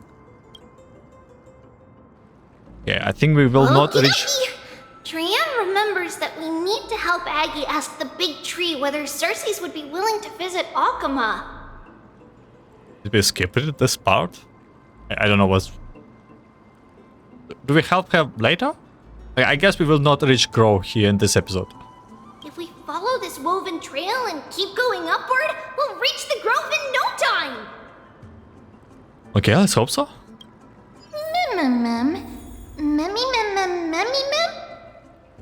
Legend has it that whenever they requested an audience with Cersei's, Nestia would always come to the meeting in a long white dress. As the warps and wefts of the dress came into contact with the ground, they turned into paths and stairs. May this romantic path bring good tidings to Akama.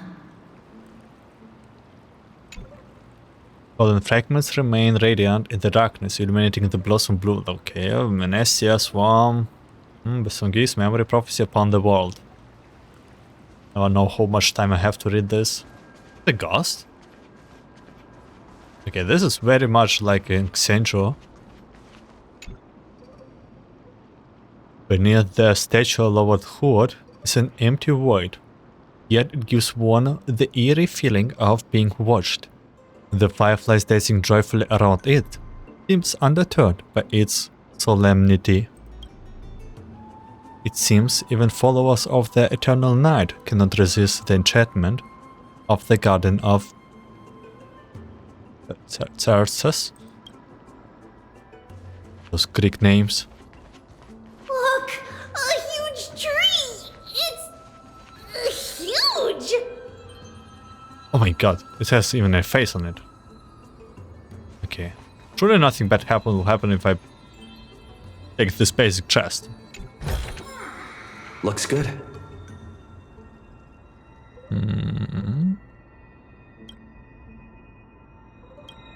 Yeah. There's some silence. We can even call it death silence.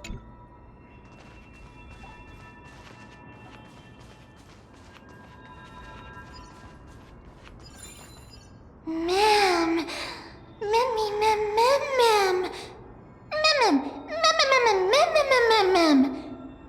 Whoa, it's so majestic. Trailblazer, hurry up and capture this moment.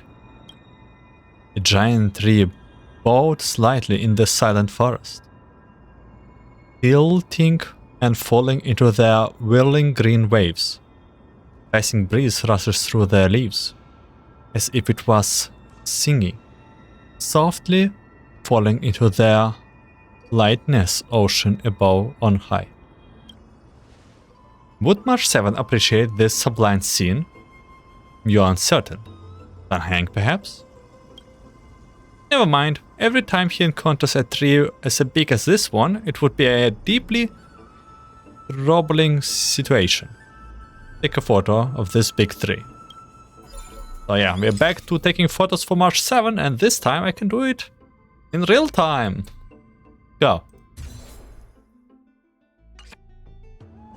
I never failed to impress. This photo deserves an award. I hope March 7 will go better. We saw in last act at the end that she is covered in ice again. What is this huge tree there?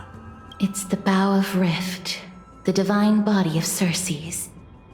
Flora began to grow where they planted their roots, and this flatland basin upon which we stand gradually became a large verdant forest. A long time ago, Thelesis, the first scholar, led the masses to build a garden and courtyard in the forest, naming the site the Grove of Epiphany. There, people sought mental clarity, knowledge, and enlightenment. Trian knows this. Everybody says that was how this big academy came to be.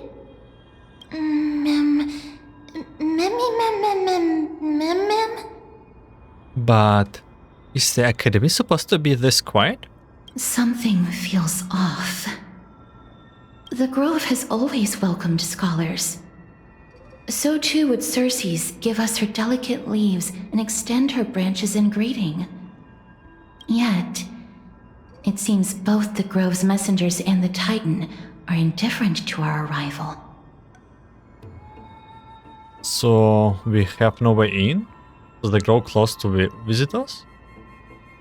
That doesn't seem likely. Miss Hyacinth didn't mention anything about it. Maybe everybody's still asleep because classes haven't started yet. They don't want to be disturbed, so they shut the entrance.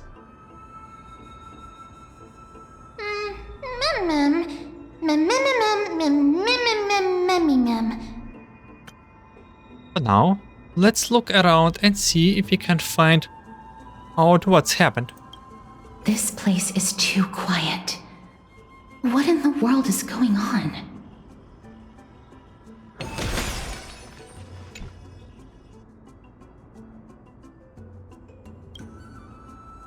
The dreams of giants sank into the earth and grew into a towering colossus like me. Knowledge, like seeds born of the wind, cause flowers to bloom across the land, and withered branches to sprout anew. The world pours itself upon me like a spring. My eyes are clear, yet I cannot see myself. Ah, oh, one of those bugs. Yeah, let's observe our giant master tests such novelty and holiness in that august presence. Wow, it's him. That's right. Marvel and prize freely. Such relevance is exactly what the master deserves. So I still don't understand these bugs, but yeah. Oh, Trian found it! Everybody, fly across to the other side! Entrance on the other side. Where could it be?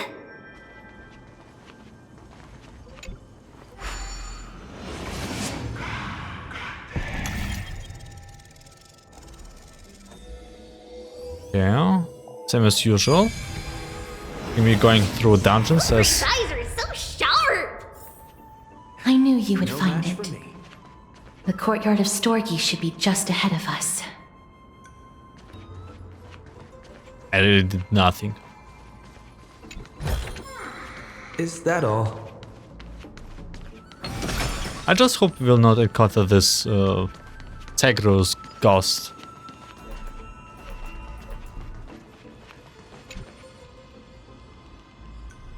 In memory, it was a golden rain. A rotea full of the world's love returned at dawn, transforming into butterflies that scatters glittering scale dust, blending the bloodlines of those they touched. From that day forward, there was you in me, and I in you. Okay? As I expected, something's not right here.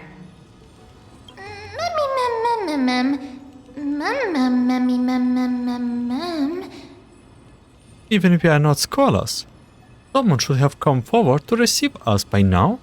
Not to mention that this whole place is also eerily quiet. Maybe Aglaia didn't give them a heads up. Maybe something happened. That's possible. Hello? Is anyone there? No one's here. You tried. Oh, that scared me. What should we do now? I have an idea. Lady Trian, could you lend me that golden spindle? Do you remember? Lady Aglaia said this. While you're in the grove, the golden thread of the weft can also render all things around you visible, regardless of whether they're corporeal or not. This is achievable because the grove is not only where the roots of Circes are, but also where the chrysalis of gold manifests. Oh, Nestia, with the weft as my vow, I beseech you, entwine my body with your golden thread and affection. That's some kind of ritualic prayers. This is a proverb that was recorded in the handbook of Nestia's priests. If I'm not mistaken, we should be able to draw power out of this butterfly exuvia with the golden thread. There isn't a reaction. Did it not work? But that shouldn't be.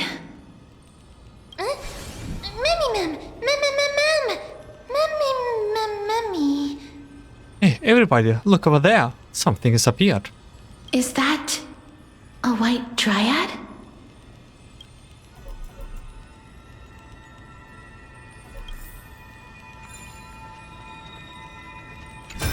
We go with white dryad. Let's see what people here have to say.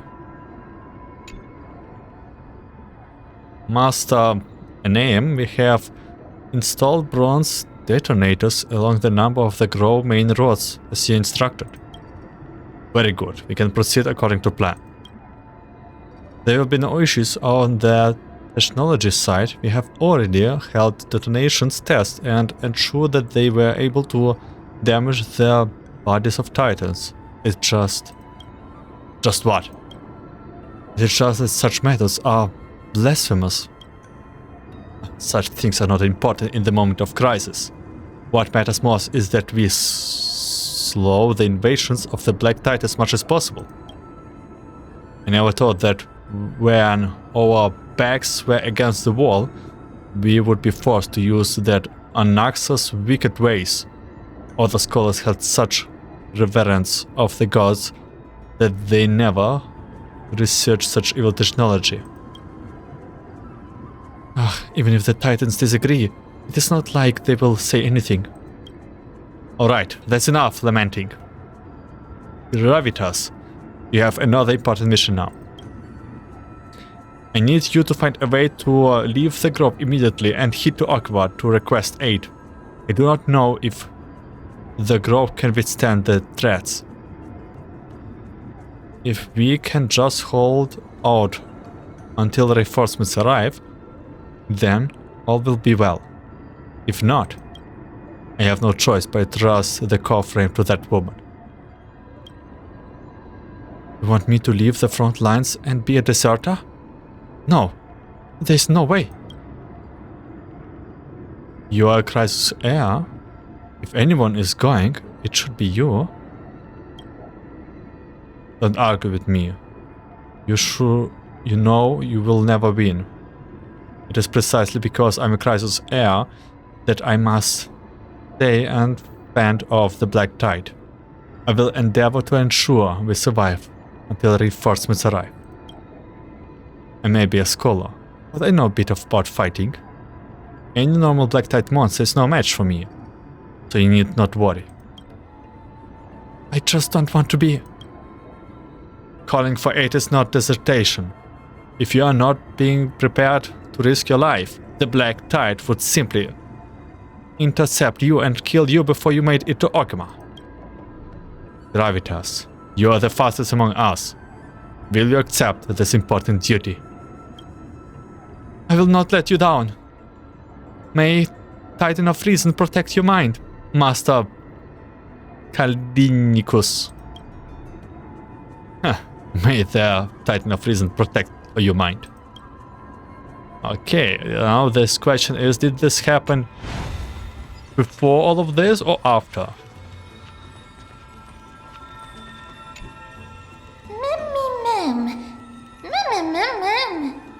White Dryad. What a cute name. No, it isn't a white dryad. It is the shadow of a dead white dryad. Dead me, ma'am. Dead white dryad? Shadow? You already saw those couple. Strictly speaking, these white dryads are still plants. They only gained sentience as a result of Circe's blessing of equality.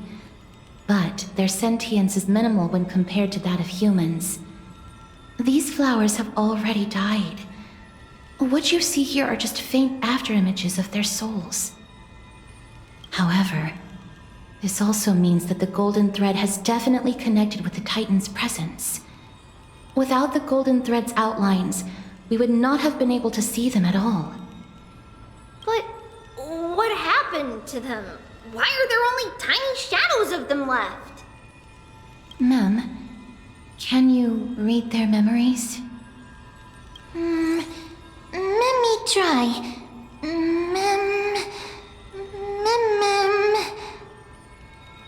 Ma'am, me try? Ma'am?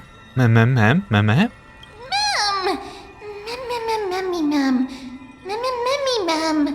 Hey, don't say together with me. You are distracting me. Black cloak, sword towards the great tree. She's talking.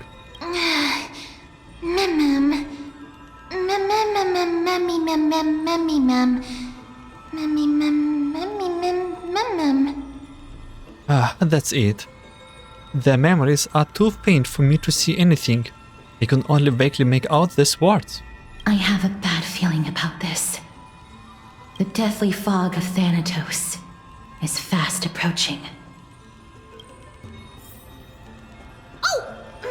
Trian will be on high alert!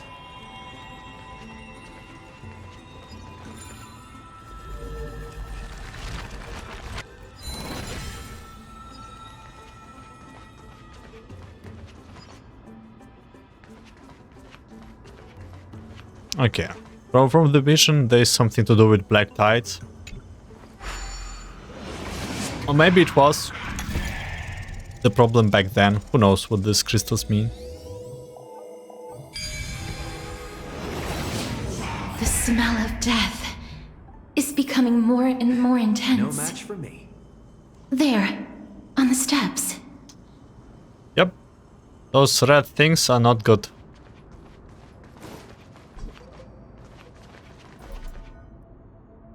Okay.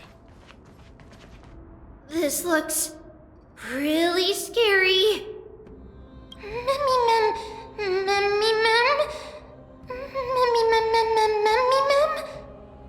What kind of beast is this? Or is it their Death Titan king? No, it's neither of those. This is a creation of the Black Tide. Such creatures are formed when living beings are corrupted and turned into deformed hollow husks of their former selves. Everybody, stay alert. Regardless of what has happened to the Grove, the fact that we're seeing the remains of a Black Tide creation here definitely doesn't bode well. Should we inform Aggie about this? Mem! Ah, wait.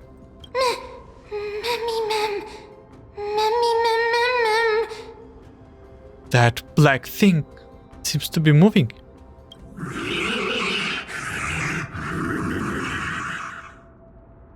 Yep, you too. The monster is alive! Trian will protect everybody! Trian, please hide behind us. Mister, let's do this.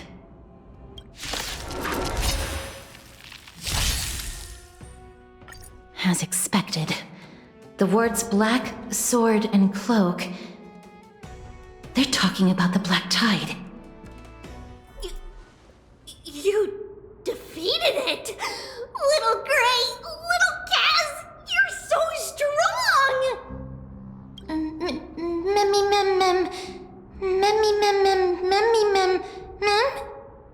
But these monsters, they're not supposed to show up here, right? To think the Black Tide has spread this quickly to the Grove despite its remote location. I'm afraid a world where strife has fallen is far more dangerous than we ever imagined. Oh no! Does this mean that Akuma is also in danger? Looking at this mess, it seems the scholars at least succeeded in fending off the first wave of attacks. But at what price?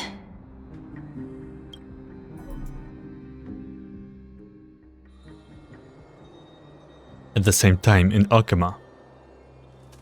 Lady Aglaya, after a few days of surgeries, both major and minor, we were able to save the life of that patient found on the outskirts of Akuma. Thank you again, Hyacinth, for your hard work. The scarring of his organs was especially severe, a result of the Black Tide's corruption. It's a miracle he's even survived. I can't say for sure when he'll regain consciousness. Don't stress yourself out over this. You've already done everything in your power to save him. There's no need to hurry to the Grove either. You deserve a good rest now. Tribi, I have some things to tell you as well. There's something strange about where that patient came from. He is not Akuman. The way the stitches on his clothes are hidden is quite unique. Such craftsmanship is undeniably from the Grove. The Grove? You mean... Now that I think about it, Castris and the rest should have arrived at the Grove by now.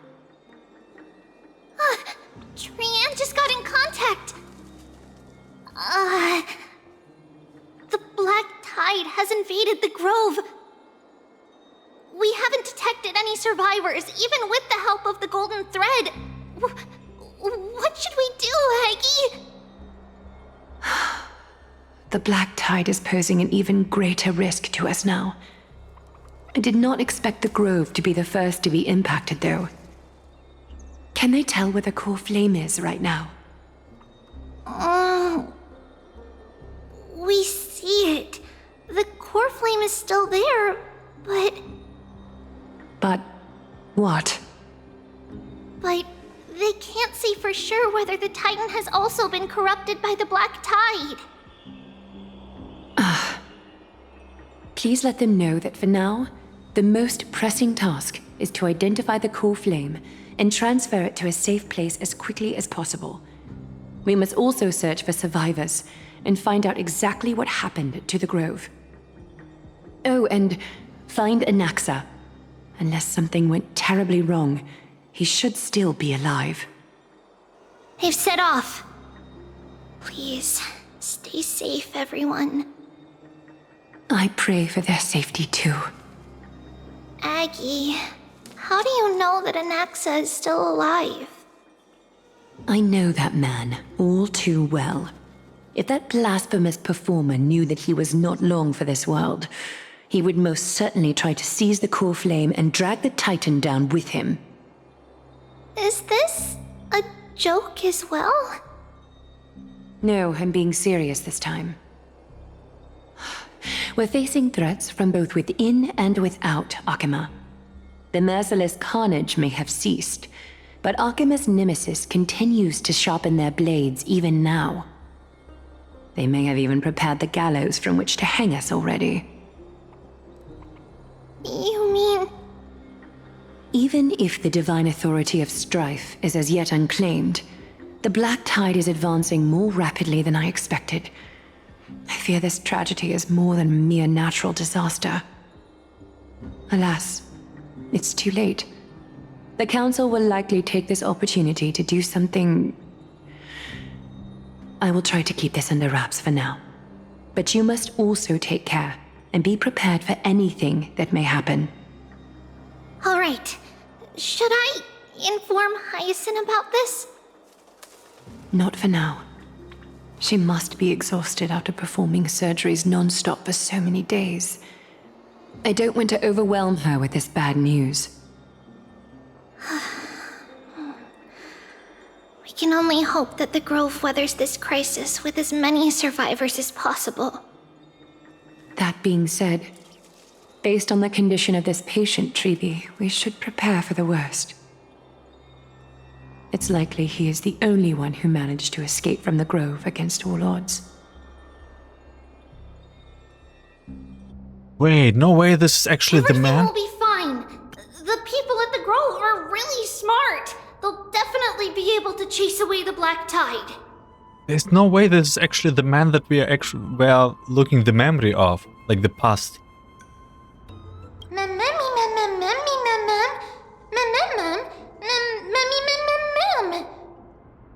Glay said that Anaxa is still alive. If that's true, then there's still hope for everyone else too.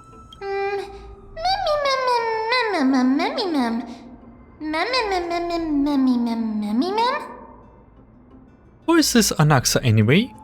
Why does everybody seems to have some kind of trust in him? How should I put it? Lady Aglaya doesn't trust Anaxa at all, I'm afraid. He sounds like a big shot. Despite being a chrysosaur, Anaxa resolutely believes that titans and prophecies are a load of nonsense. During our regular citizens' assemblies, he always votes to oppose the flame chase journey.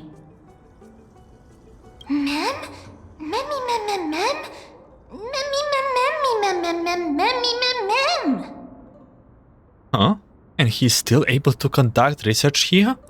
Don't you just say that the Grove is an academia that was established around a titan? Trian knows the answer to that. Everybody says that Circes, who symbolizes reason, is the most tolerant of novel ideas. Apart from Kefali, they're the titan who treats us the best.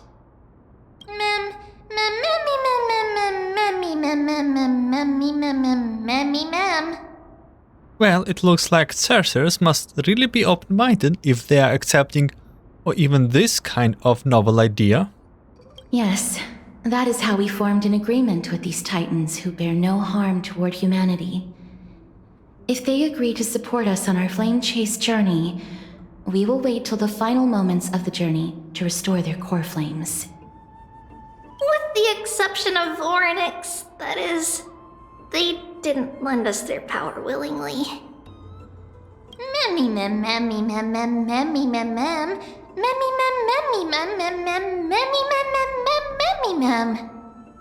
I don't think Voronix was as reluctant to help us as you put it, or they would not have deemed Trailblazer worthy and allow me to journey alongside all of you.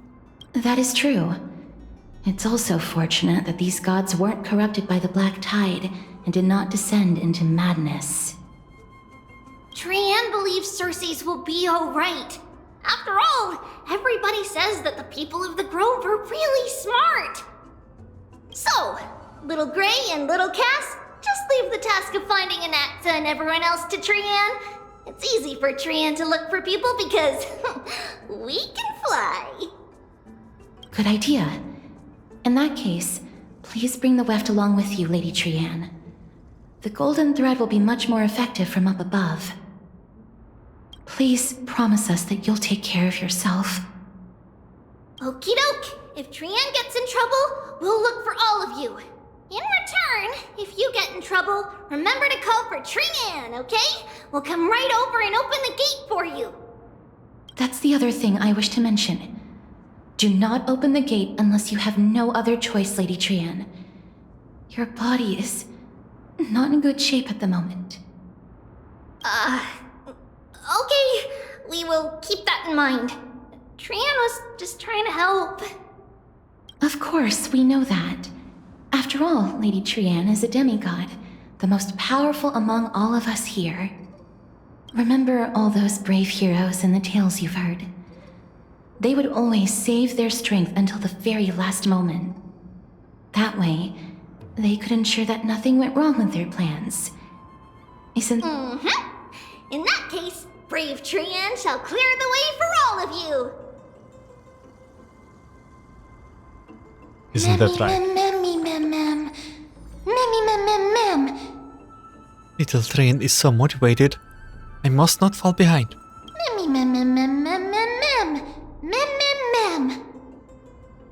I will use something to help all my friends that only I have. Oranax's power.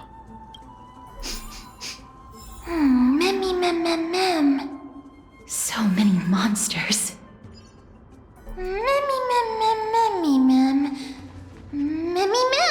Must go find useful memories. From the gate and continue forward. Okay, I guess... use this power? Maybe not.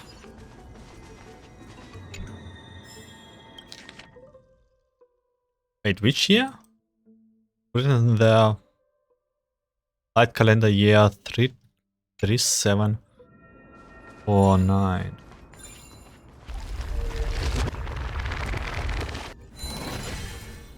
Optional. Don't know. What exactly do you want us to do?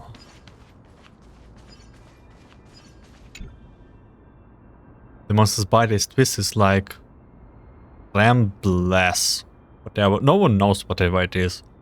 Not allowing any living being to approach.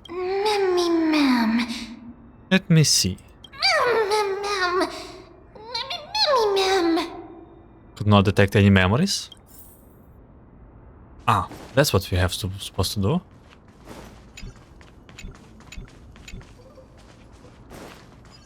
Oh, okay.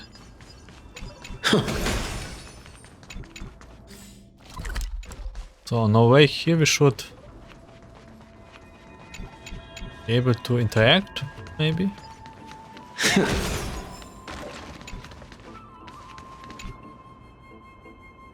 The black-colored monster has fallen into a toppled statue. Within its body lie golden ashes, perhaps the same substance of the golden blood that is commonly seen in Amphoreus. Ma'am. Mammy, ma'am. She's just mamming around? Mammy, ma'am. Mammy, ma'am. It's no good. I didn't see anything. Okay, I have a feeling that even the third option will deem fruitless. A despicable, twisted life form. It was once a living soul that brought more pain, but now it can only turn its head at others, until its soul drifts silently out of its shell.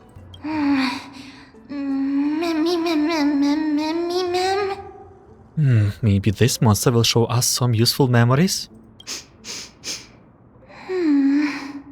Does she just sniff around? I should not have gotten my hopes up.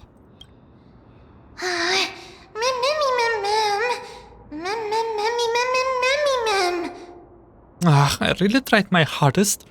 Why couldn't I see even a sliver of a memory? It could be because when a life is devoured by the black tide, it loses its soul. You could say it earlier. A little bug. Life is impermanent, strikes without warnings. Even as a bug, in this garden of reason, one must remain daily self-examination. Maintain. Where am I? Where am I? Where shall I eat? What shall I eat? I'm not very prepared when I do Is that all? Those readings here in Starriel. It's locked. I can't open it. It was probably sealed in order to ward off the black tide. There's no keyholes in this door. Yes. Most of the doors in Amphoreus are sealed using the power of Yanis.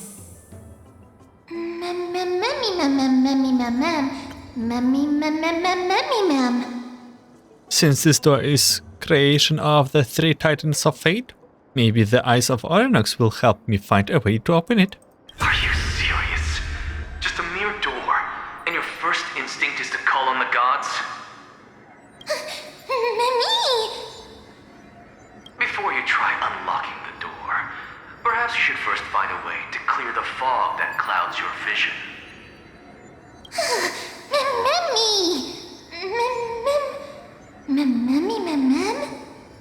You scared me. Are you the ashes of a memory?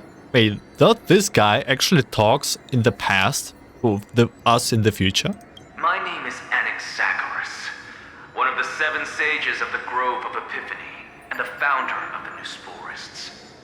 Before we go any further, rule number 1. Do not call me Anaxa. Dude, even the subtitles called you Anaxa.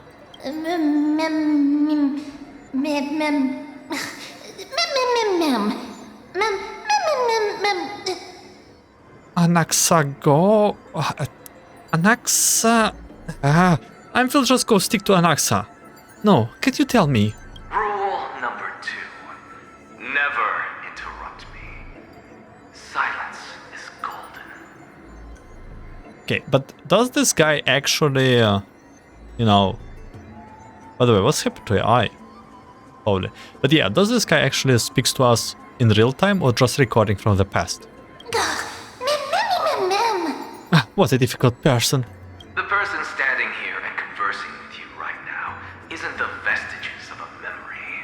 Rather, it is the culmination of the greatness of science and the pure, irrefutable, and undeniable exalted truth.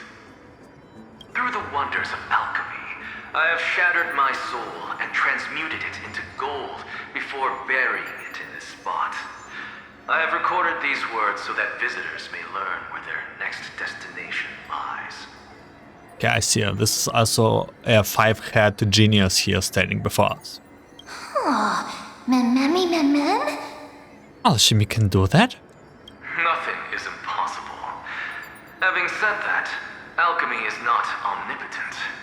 Each time you hear from me, an equivalent part of my soul is being consumed as the price. In other words, this voice isn't created out of thin air.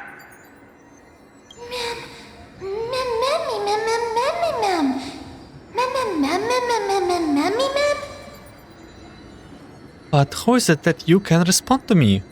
You're really the ashes of a memory? That's because my precise calculations account for every possibility. I also know that you have already discovered the cause of the calamity at the Grove, the Black Tide, and that you mistakenly believe that the scholars have been wiped.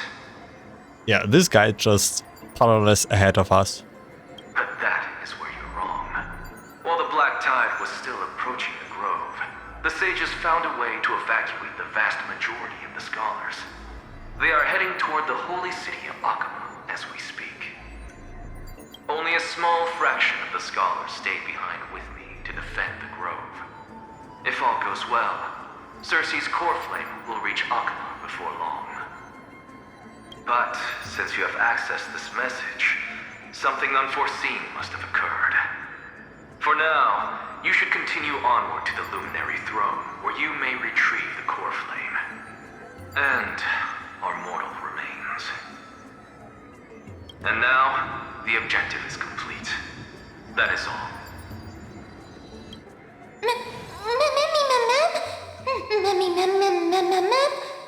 He disappeared again?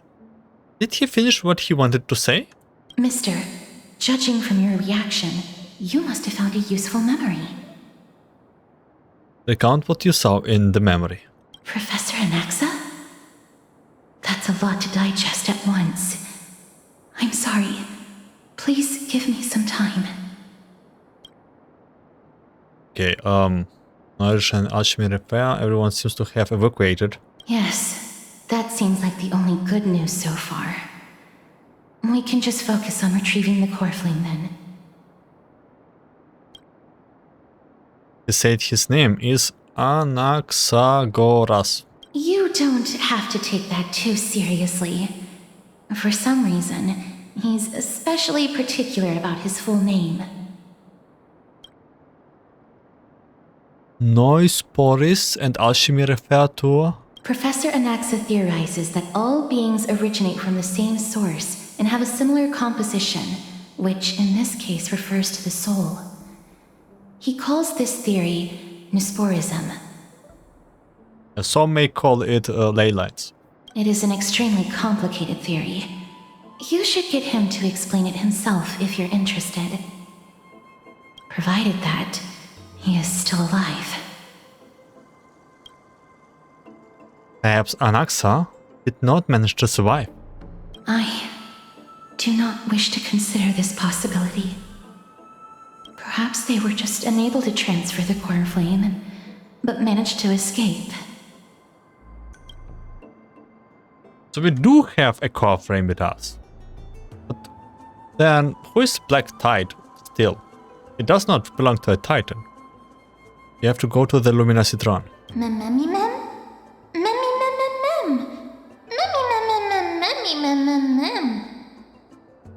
The Luminary Throne?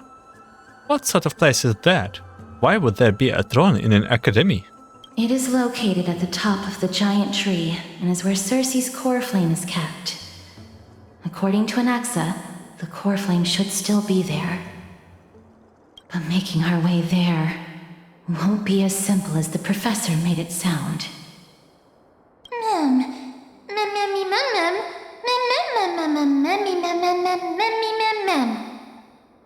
Oh, but on the bright side, it sounds like a place that's easy to defend and difficult to attack.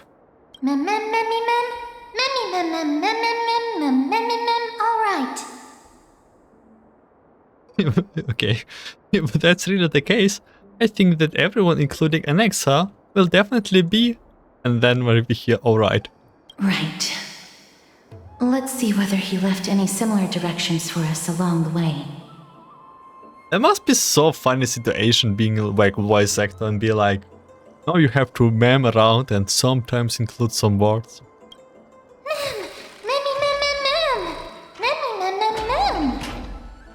Alchemy is truly incredible. She was memeing around that the door suddenly opens. Happiness abounded in this lush land by the gods chosen. What is that sound? Looks interesting.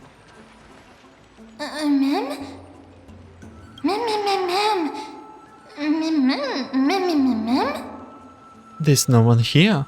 Did I just imagine that thingy? No, you didn't imagine it. I heard it as well. I'm afraid that someone's probably nearby.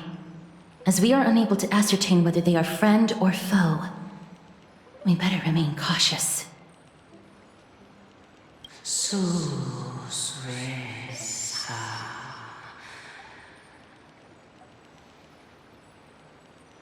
Giants raised their glasses in the toast held by their 12 constellations.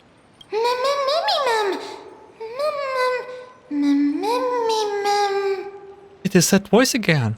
This time, it's coming from...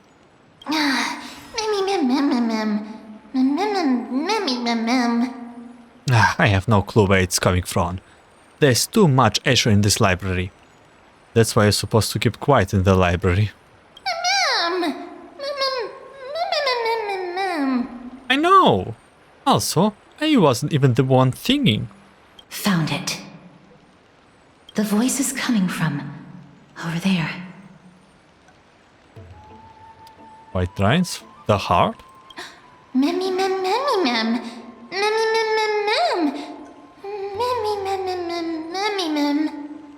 How can a heart possibly speak? And it is not even lit up. I think that something supernatural must be at play here. No. It seems to be coming from somewhere even further that way.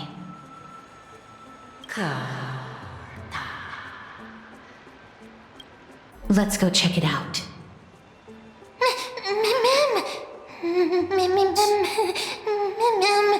Oh darn, we don't want to alert them.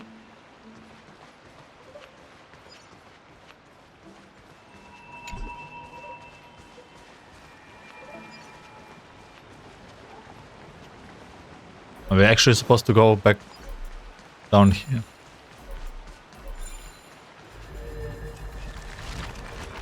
I have no idea what helps this restoring this time.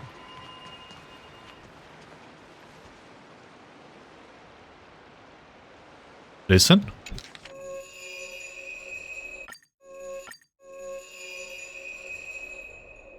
A chrysalis of gold, Nestia, waving face of hearts destined to meet. Purest beauty in your grace, deepest passion in your heart.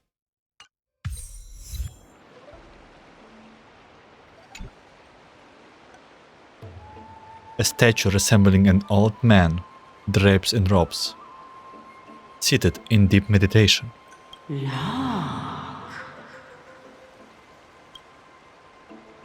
Resembling an old man, drapes in robes, okay. Stare. Regardless of what you do, a stone won't be able to speak.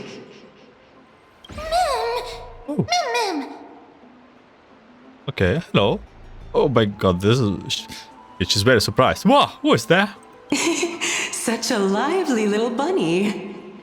You even smell a little familiar. Is it really a bunny? What a good-looking ghost. What a smooth-talking child. I'll accept your praise. There's something with your eyes going on. Who are you? Keep your distance and identify yourself. Otherwise, you'll face the consequences. The scent of Thanatos. I recognize you. Idonia's renowned goddess of death. Since you are aware, stop provoking the authority of death. Answer my question. Baring your fangs at me. How cute. Just call me Calypso. I greet you on behalf of the 7 sages and the litophagists. Hi, Professor. I understand what you're trying to say, but are you a Spectre? Of course not. Just ask the fair lady beside you. She'll definitely know the reason why. Be careful. Even if the head of the litophagists has never shown their true identity before, we shouldn't trust this person so easily. The weft could not detect her presence just now. That would be out of the ordinary if she were truly a phantom body. But if she is someone who has passed on, I should be able to tell. Let me test her. Do you mind if I join your private conversation? That would be rather inappropriate for someone who isn't even willing to reveal their real self. Forget it. However, I'm going to ask you some questions. Please answer them truthfully. If you can do so without hesitation, we won't treat you as an enemy for the time being. A pop quiz?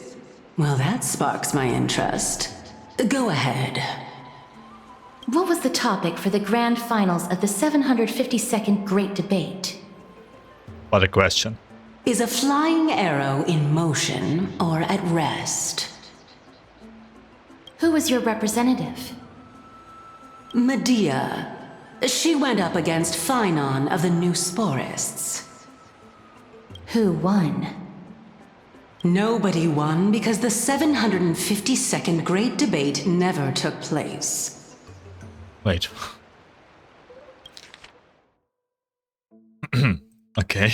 What I just mentioned happened during the previous debate.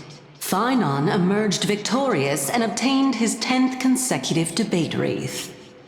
Also, to alleviate your worries, I shall provide you with a piece of information that's more valuable than the Great Debate. I kinda like her. Anaxa the New Sporist is still alive. I saved him, and he is now recuperating at the Luminary Throne. So, are you satisfied with my answers? This dumbfounded expression of yours is much more adorable and likable than the previous one. As the saying goes, seeing is believing. Why don't you follow me to the throne and take a look for yourself? I'll keep my eyes on you at all times. Oh, that's truly an honor.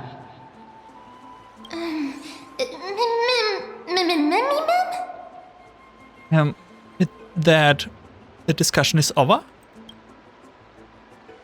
As long as we can get the water wheel turning, we'll be able to use it to ascend. So, the solution is to awaken this heart.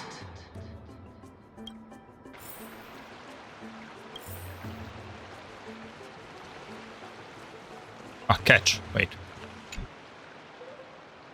One little sip, just a tiny taste of this holy dew of knowledge, and I will ace the final exam. Now, since nobody's around? No, wait. Are there any more final exams? Interesting bugs. Interesting bugs indeed.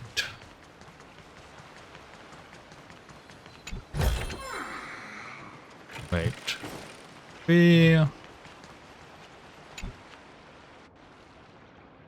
The soul taken 6 understanding. Love and wisdom are but one life. Their thirsty approach the water, only to dissolve in the moon's reflection.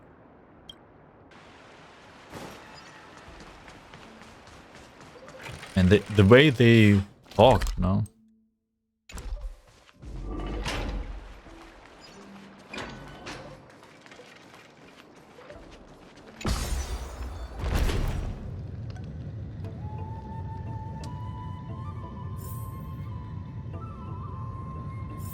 Is that the Chamber of Purifying Tears? You have a good memory.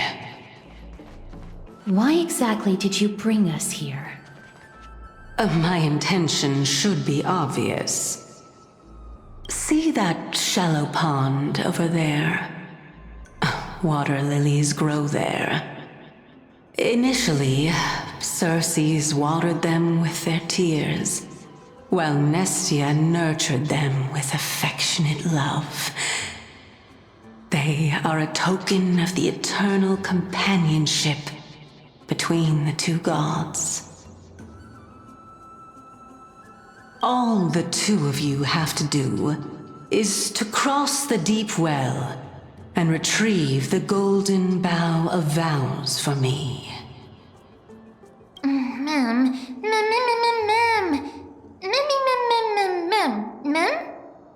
She already got a nickname. Carl, you're making things sound too complicated. All you want us to do is to retrieve the flowers, right? Is this how you are now going to test a nameless? Could it be a deep well? Be a trap? Indeed. Could it be that you actually do not know how to proceed? We can retrieve it, but I advise you not to waste your time on any schemes. Oh my. I'm helping you to eliminate your worries and obstacles, and yet I receive nothing in return. Besides, the bough is essential for awakening the heart and drawing water out of the source. If you can't find it this time, we can just remain trapped here for the rest of eternity.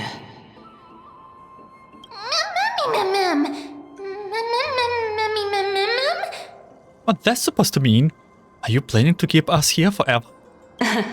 You're overthinking things. We're all in the same boat.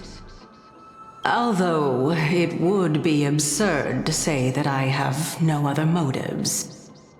Since you've brought it up, I might as well take this chance to explain. I'm simply making use of this opportunity to see what you two are made of. So, is that truthful enough for you?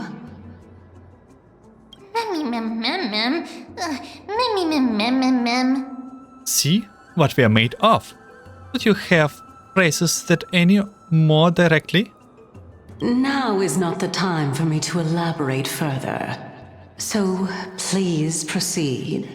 She is cryptic, but I do like her. As a student of Anaxa, equivalent exchange should be something that you are familiar with. I cannot deny that. Mister, since our interests are aligned right now, it's better for us to do as she says. Besides, she knows about my past. Even though I'm not able to elaborate much, I can tell you that she has reasons to fear me. If you unfortunately turn out to be her ultimate target, please don't worry. I will promptly intervene.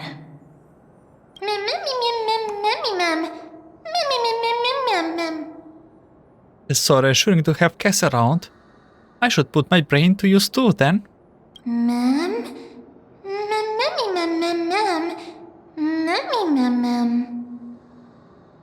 The time dimension reveals by the orb shops water lilies grow there.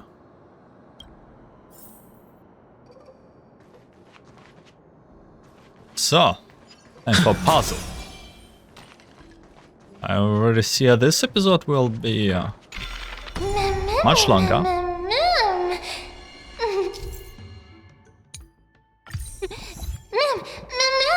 This flower looks like soft and fluffy.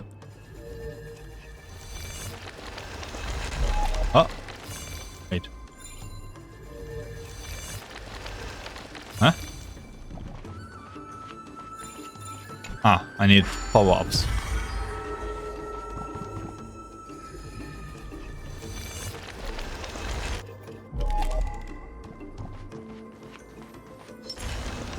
Stream forth the gleam of old blades. Do I need to do this?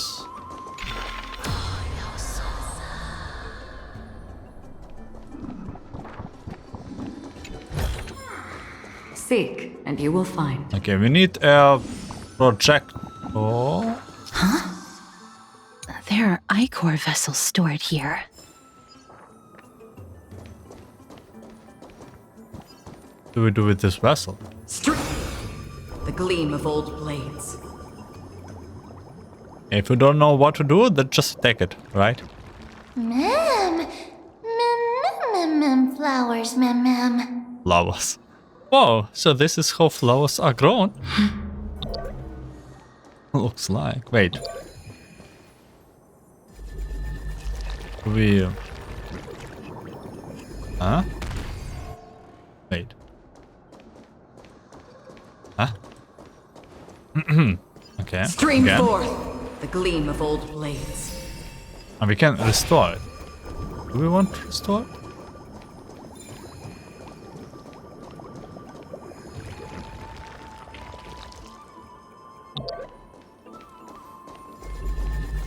Oh, no, no, no, no, no, no, no, no, no, no, no. Aha. We just wait. Now we are behind the gate. Shortcut. I kinda miss this puzzle solving dungeon style. It was a while since I played Trial. Gleam of old blades. Like besides doing dailies and such. How smart. Sounds so malicious. The evil icon will always be in this party, by the way. The way I will changing it. Can use the flower actually.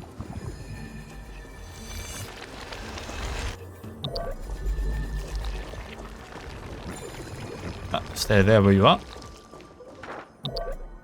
And now... Wait.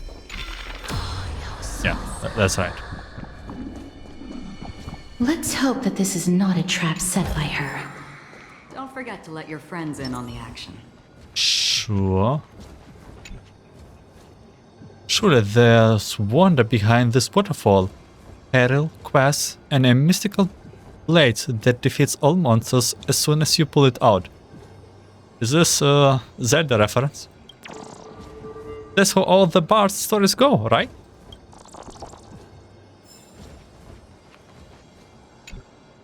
So this is the Golden Bough of Vows. I hope that the Titan will not take their anger out on us. So what we are doing is simply provoking the Titans. Don't worry, there are several eons that have my back. If only they could interfere in the affairs of the Titans. So lustrous and beautiful. It's even more magnificent than before. Mem Cal. Memmy mem mem. Memmy mem mem. Memmy mem. Hey Cal, don't suddenly appear out of nowhere and scare me like that. My tiny little heart cannot take it. This is already the second time. Understood. My apologies, Pink Bunny. Memmy bunny mem. Memmy mem mem mem. It's Pink Bunny this time? I'm truly an all-encompassing species. Is this the legendary Golden Bough of Vows? We'll know once we test it. There's a secret passageway behind the pond. It's faster if we take that path. Strange aquatic flower. They're sheet dazzling and warm. It is said that they are token of the eternal vows between two revered deities. How do you know this place so well? Well, I'm one of the 7 sages after all.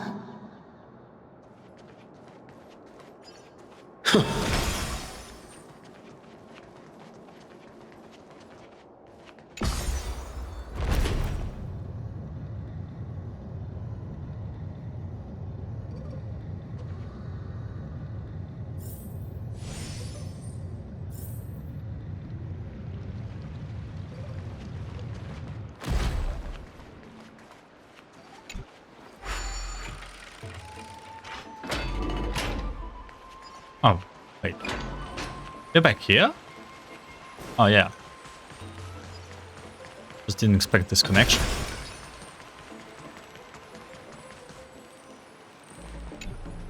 We're here. Could you kindly pluck a petal for me and place it into the pool? Remove the petal from the golden Out of Woes. Now, can our little goddess perform that again? Huh? That being the oath of Nestia's priests. Right. Got it. Little goddess. O Nestia, with the weft as my vow, I beseech you, entwine my body with your golden thread and affection. Ma'am! Mammy, lit up. You understood it. This is the principle behind this? How dazzling. It's just an ancient promise between the Titan and humans. So, what do you think? It really is the Golden Bough of Vows. And I did not set any traps for you, right? That is indeed true. You look like a sad, lost puppy. Even if this is indeed a scheme to get you to lower your guard, you don't have any other choice but to play along, do you? Therefore, why don't we just put everything aside and work together? We can always determine who's right and who's wrong once we overcome this. Yes, I agree. Great. Then, let's ride the water wheel. However, giving us half-truths is not the right attitude for cooperation. Furthermore, according to the principle of equivalent exchange, since we have passed your so-called trial, isn't it time for you to make your intentions clear to us? Ah. I really can't bear to look at your sad expressions.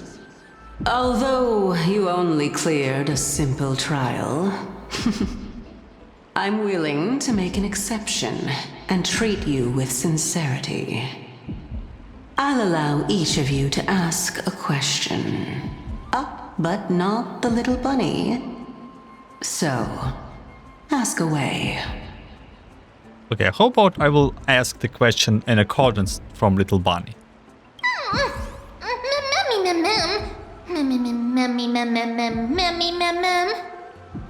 What is this with unfair treatment? Is it because I'm too smart and you are afraid that the question I will ask will turn Amphoreus upside down? Well, in that case, mister, please go ahead. Me first, but why? Why do you say that our fates are intertwined? What is your purpose of testing us? Why don't you show your true appearance? What is your true identity? Okay, let's go with 5. Be the question. That's no good. You asked 2 questions. Let's not get into a game of semantics, Lady Calypso. Mister, I will observe her reaction based on your question to determine whether she is being truthful. So, don't worry about it. Go ahead and ask your question. Okay, I see. I really kind of wanted to make a little bit of foolish question that would suit. We don't need high questions. I don't want to have questions, but whatever. What do you say that our fates are intertwined? Oh, straight to the point. The Titans have cast a net over this place because of the Black Tide. If we want to escape, I'll require your help to reclaim my true form. Well, it's your turn now, little goddess of death. My question is, was your previous answer the whole truth and nothing but the truth? There's no point in making this unnecessarily complicated. That applies to you as well. However, we do not harbor any hostility. We merely want to avoid any potential harm to us. Lady Calypso, if you want us to work together more effectively, I advise you to answer my question honestly. All right. I was completely truthful in my response just now. I have not deceived you, nor will I. With all due respect, omitting facts can also be considered deceit. Is that so? Regardless, I still stand by my previous response. Then please lead the way. After all, facts speak for themselves. The truth will come to light once we arrive at the Luminary Throne. All right. I originally thought that you were just a beautiful flower planted in the mortal realm by the hand of shadow. But now, I see you have some prickly thorns, too. I'll just consider that a compliment. Indeed. I'm complimenting your charming naivete. All right, go ride the water wheel. I'll wait for you up there.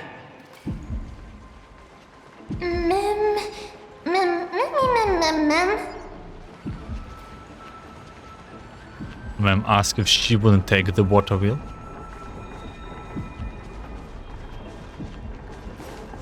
There you go. Let me take it. Huh? Oh, Buck. Hey, buddy. Check out this cool thing. This water wheel is fascinating. I can spend forever here. Interesting box.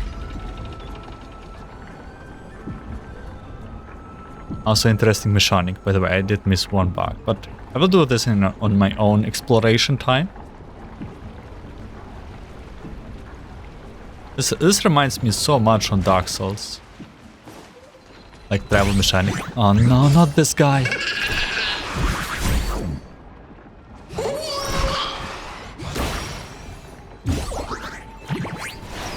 I really dislike this guy, man. He uses, like, he's stalling so much for time, but I have the magic of cutting, so we just jump straight into the chest.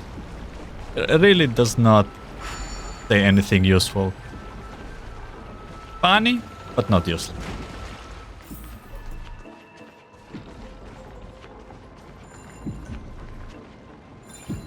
They do look like Senju Lofu's guys, right? Yeah, they actually look like them. Speaking of which, don't you also have a red-haired companion?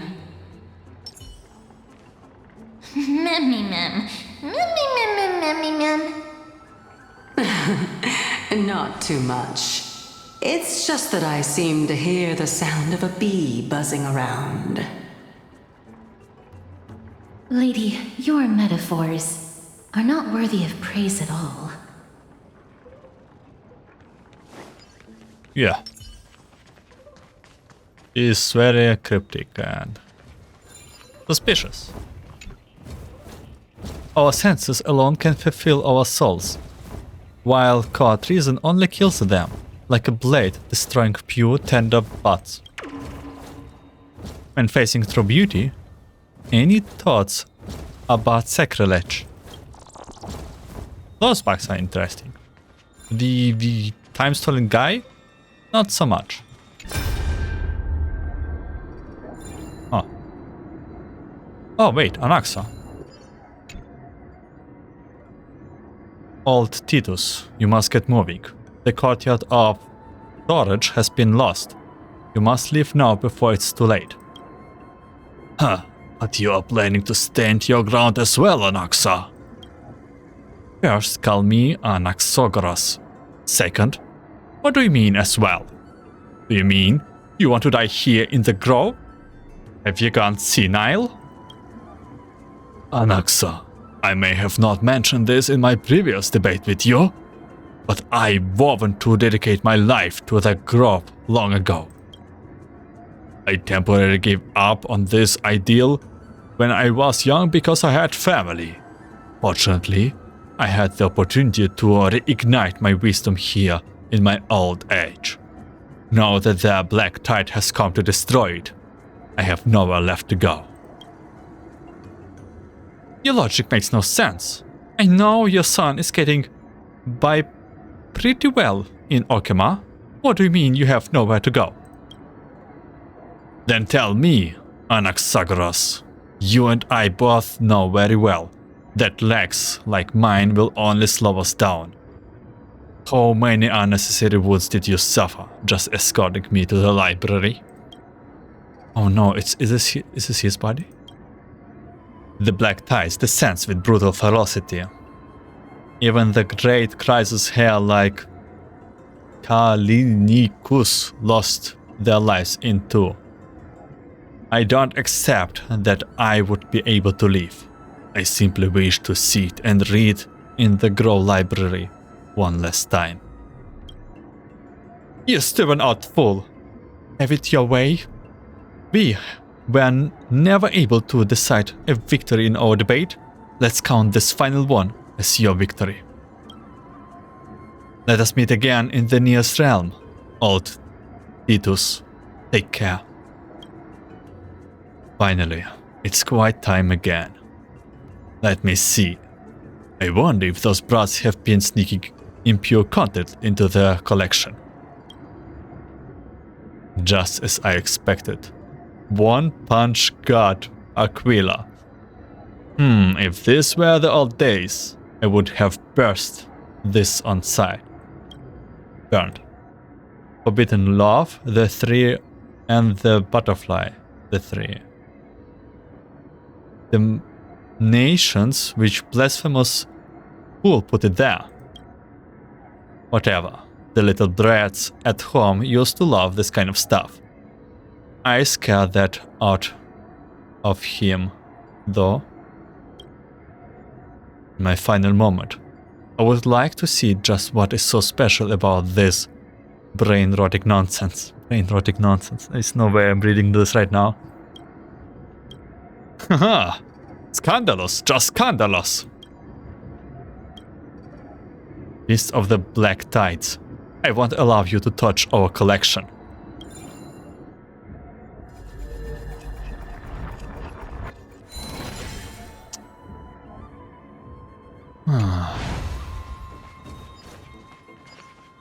Well, are those also the books? This is a diary. Tales. I will not be reading this, all of this.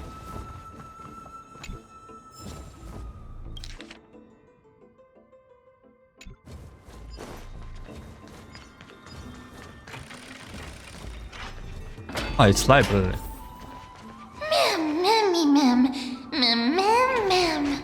Finally some fresh air. The wind is so chilly. Stream forth.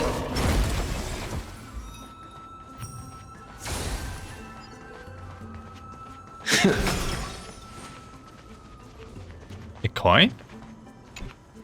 But we don't have any hands. Right? How do I reach the coin? I guess we will see some hands.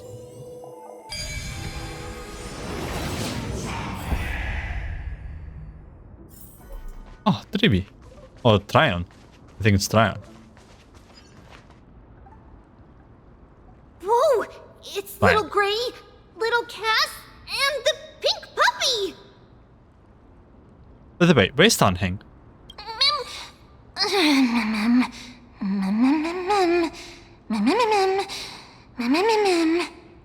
I... forget it. I will just be a puppy. Be forgiving, be forgiving. Lady Trian, are you alright? Were you hurt? No, Trian flew high up into the air so the monsters couldn't reach us. All that matters is you're alright. Did you find Anaxa? Yup! The spindle that Aggie gave us is so powerful that Trian seems to have found Nax. He's near the treetop. Even though our perception of him is very weak, it's not like the White Dryads from before. But since Trian was alone and afraid that it might be dangerous, we did not fly there to take a look. It seems like Lady Trian did not forget our promise. Anaxa is indeed still alive, and he's at the Luminary Throne right now. It seems like Lady Calypso did not lie regarding this. Huh? Calypso? Who's that? She seems to be the head of the Lord of Argistin. A kind-hearted, mysterious spirit. Oh, so you found a survivor! But the golden thread doesn't seem to be able to sense the person you're talking about. Mem. Carl, come and meet our other companion. Mem. Huh? Where did she go off to? Coming and going without a trace. She's such a strange person. Oh! Actually, Trian also found this. Could this be related to the person you're talking about? This is a piece of burnt cloth. Yup! Trian found it on a branch not long ago. Trian even used the golden thread to search around and found that the entire grove is giving off a similar aura.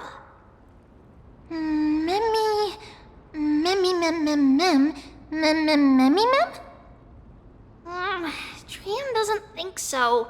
Because when Trian picked it up, we didn't see anything at all. And judging by the golden thread, the aura seems to be all around. Lady Trian, where is the aura gathered at right now? It seems to be... Oh! A little higher and a little ahead of us! The Dome of Devotion. Calypso, just what are you hiding?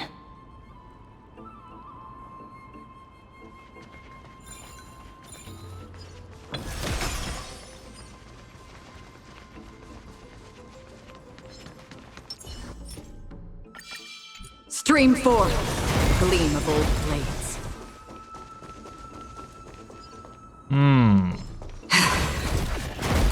That's one of what I think. Yeah. I knew it. You're so predictable, guy.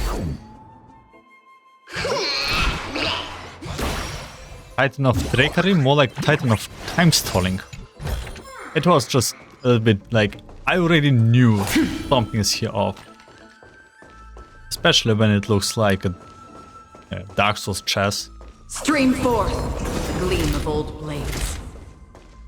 Yeah, let's teleport us to the top.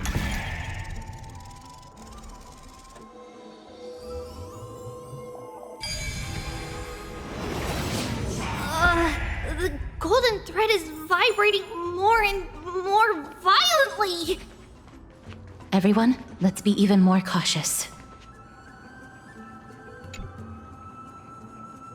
What? This ingredient. It's sweet.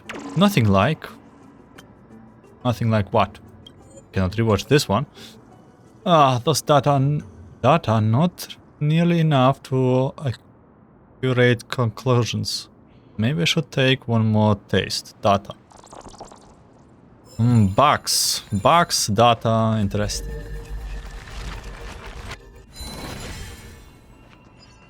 All of this more or less indicates of a simulated world. Like, it's very Elysian Realm coded. Stream forth the gleam of old blades. But with a little bit more of twists.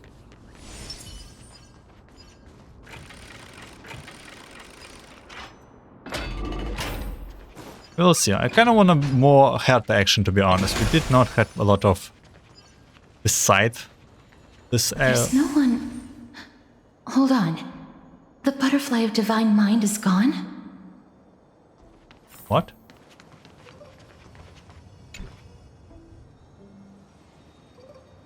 Love spoke to me. I am the untamed wind, arriving unbeaten to embrace your flame. Gently entwining, I stroke your fire to brilliance, then let it slowly die down. I call upon miracles of reason. That can't be. Was it for fending off the black tide? Or perhaps... What exactly is this butterfly of divine mind? Is it a very powerful guardian monster? No, how should I put it? It's considered a safeguard for the Titan's Coreflame. This butterfly is created from Nestia's remaining divine mind and bears the responsibility of guarding the Coreflame. Legend has it that someone can only pass the trial of the butterfly by proving they possess pure and unselfish love within their heart. Only then can they awaken the great tree to open up the path to meet Circes. But how are we going to prove it?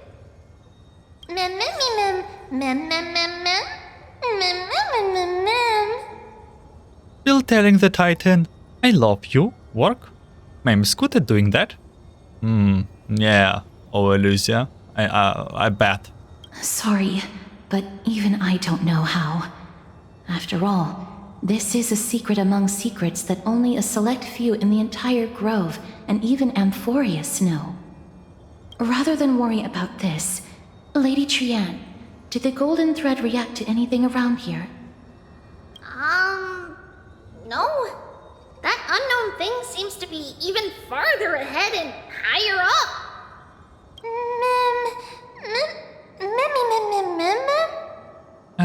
But isn't that a dead end up ahead? Perhaps we can try again. Let's see if the butterfly will still react to the golden bough of vows despite having dissipated. If it's indeed the token mentioned in the legends, there should be a reaction. Take petal from the golden bough of bows. You take a petal, okay? The butterfly didn't even move an inch. Just hang on a little longer. A sincere heart will prevail. Pick up the petal and wave in front of the butterfly. True, okay. A little longer. Even in the native myths of Amphoreus, it all boils down to sincerity bringing miracles. Sincerity brings miracles. Okay. Oh, genius intel, and the butterflies will surely respond. Yet regardless, it remains unmoved. So do we have to use some kind of special spell? Let me give it a try. Oh, Nestia. With the weft as my vow, I beseech you, entwine my body with your golden thread and affection. If this works, then this works like this is fixed tape from the Red One commercial. Well, no movement. Lady Trian, and even Mem? Where have they disappeared to? Little Gray, little Cass, look over here, quick! Memmy is about to burst into flames! What? The voice seems to be coming from the Star Chase atrium.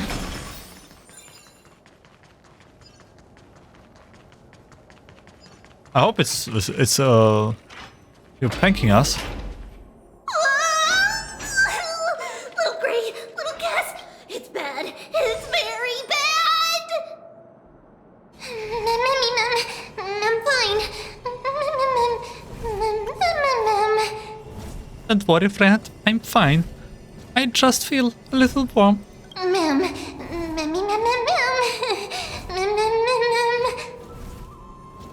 But it would be best if you could keep me from becoming a snake for those little things.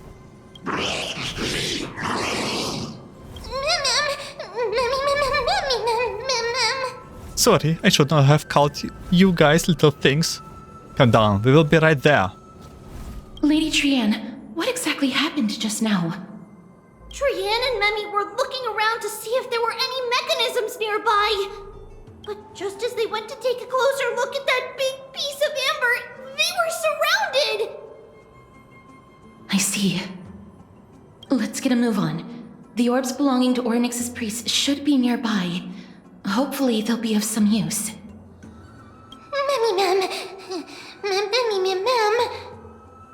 We leave it in capable hands. Before I'm cooked, let me first think about how to apologize.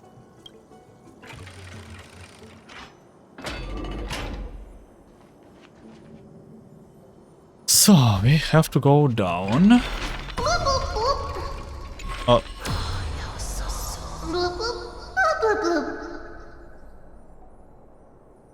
What?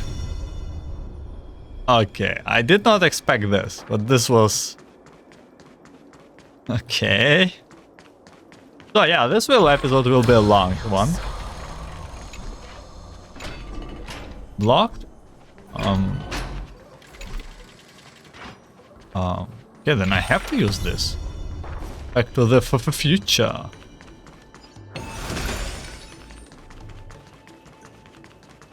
There was a bug.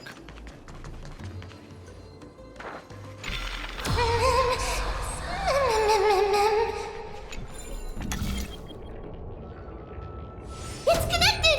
Let's hurry! Memi is already bouncing around due to the heat! Okay, okay. I do. Sweet little dance as apology.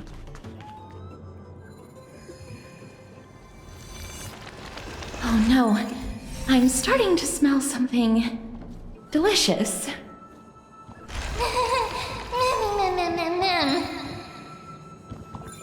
It's because I cannot resist to not be that charming. Okay, let's go.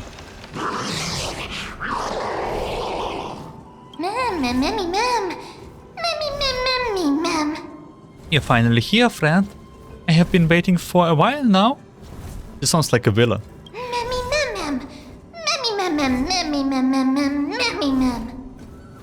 Let's surround them. It's time to give this bunch of ungentle fools a taste of my fiery and fatal allure.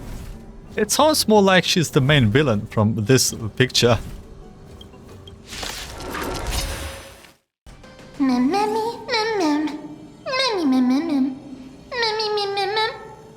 Precision and grace.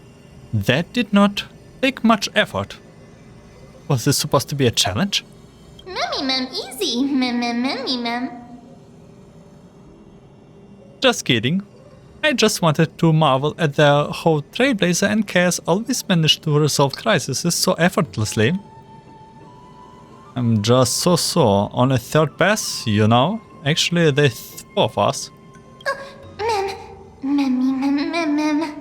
Oh, right, sorry. I forgot about Trini. It's alright. Trian only just flew down. I'm glad that everyone is alright. Speaking of which, this piece of amber is... a remnant of Nestia's Coreflame. To get to the throne at the treetop, gather the embers before you with the golden bough of vows, and present it to the divine butterfly. Whoa, where did you come from? That's the third time she sneaks. You finally appeared, Lady Calypso. Yes, It's been some time. The battle just now was a true delight, and I feel quite elated. It seems like I'll really be able to rely on all of you to reclaim my true form. Lady Trian, how does the golden thread react to her? There's no reaction at all. Obviously. After all, the fragment that you picked up just now is completely unrelated to me. All right. Just do as I say. If you're able to pass the trial, I will tell you everything truthfully. Another trial.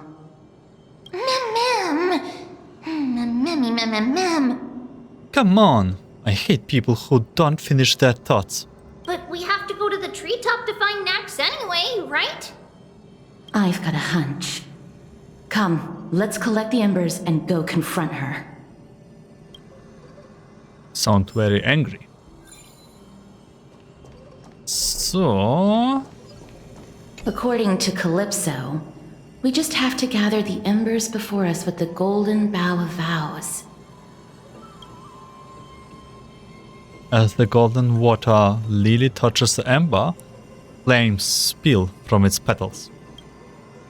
Curiously, the fire does not consume the entire flower.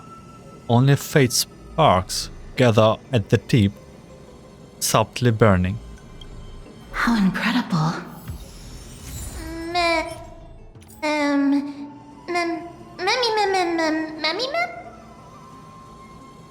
I was supposed to assemble a butterfly or something. Strange epic flower, the amber-colored soft flames sway imperceptibly. It is said they are the tokens of eternal vows between two revered deities, and now it holds the soul of one of them. Please read correctly, if possible. So what do we need? We go back? Okay, let's just go back. I think that's easier. Do it this way.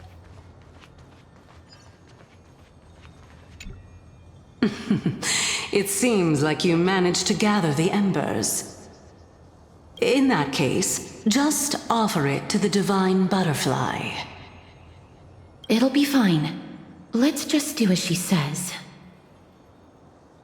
Offer their faintly burning golden bath of vows.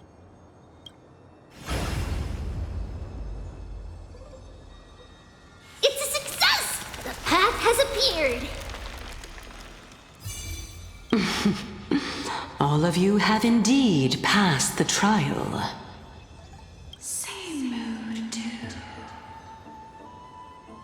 By the way, why is Titan of Romance here, but nevertheless, said Titan cries?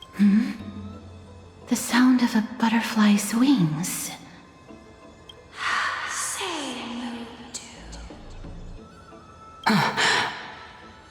I'll be back shortly. Of course, our promise still stands. But now, it's time for me to sacrifice myself.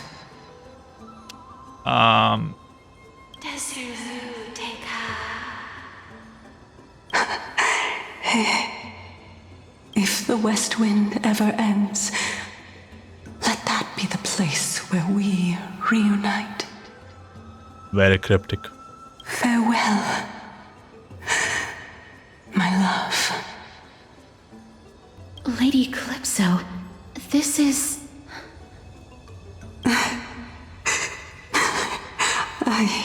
It's nothing much. Thank you so much for your help. Now, it's time for me to fulfill my part of the promise. Well, in that case, I can start. You're actually Cersei's, right? Wait. That would make sense. It's like the last act.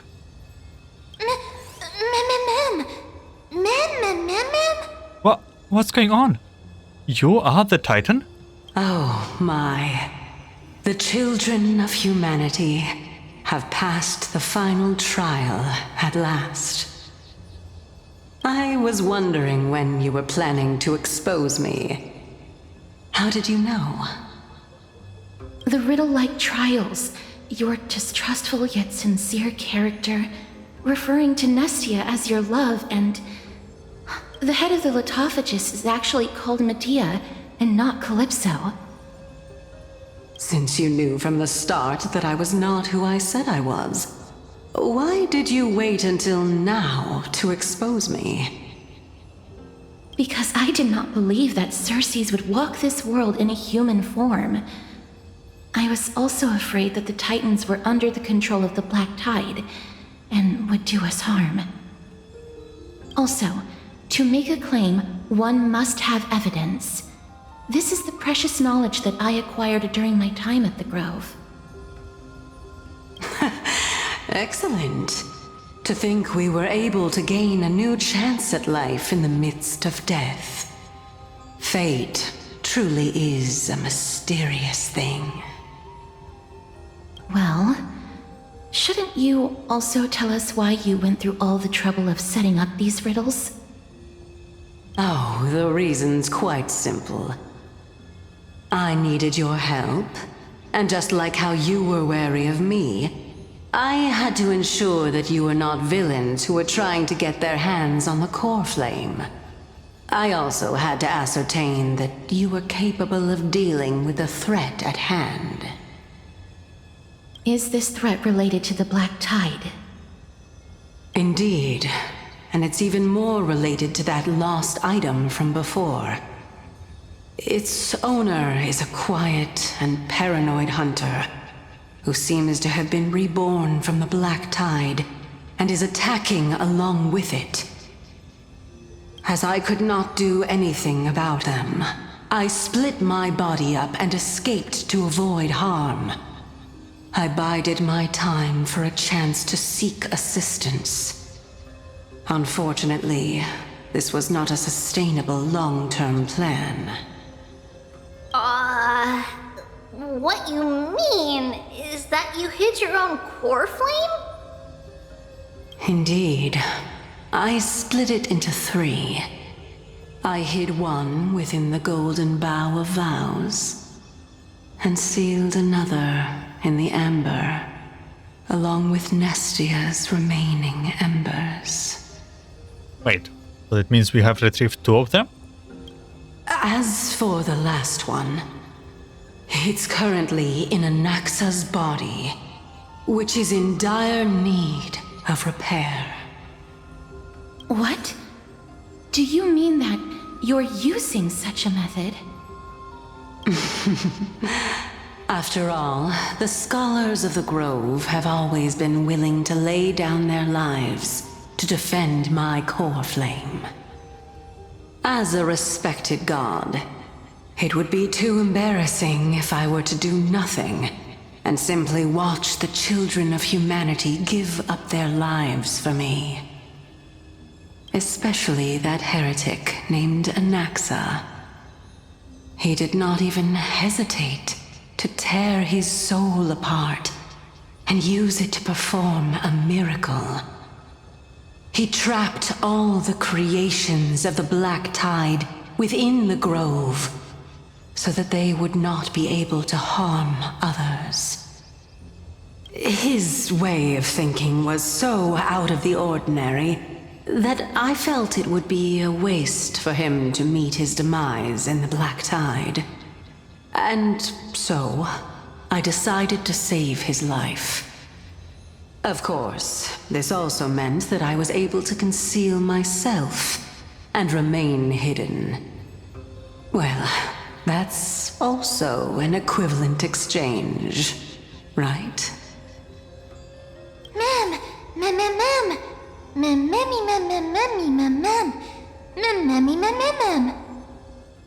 I finally understand. So you want us to lend you a hand in piecing your Coreflame back together, we will also be able to save Anaxa that way. What a smart little bunny. This way, I'll be able to regain my true form, and you will be able to bring the Coreflame and your teacher back to Alchema. Isn't like she more like a fairy? I don't think she's bunny. We'll also take down the black-robed swordmaster at the throne, together in one go. But, Circes, aren't you the reason, Titan? Even if I do not have the authority of strife, I'm still a god.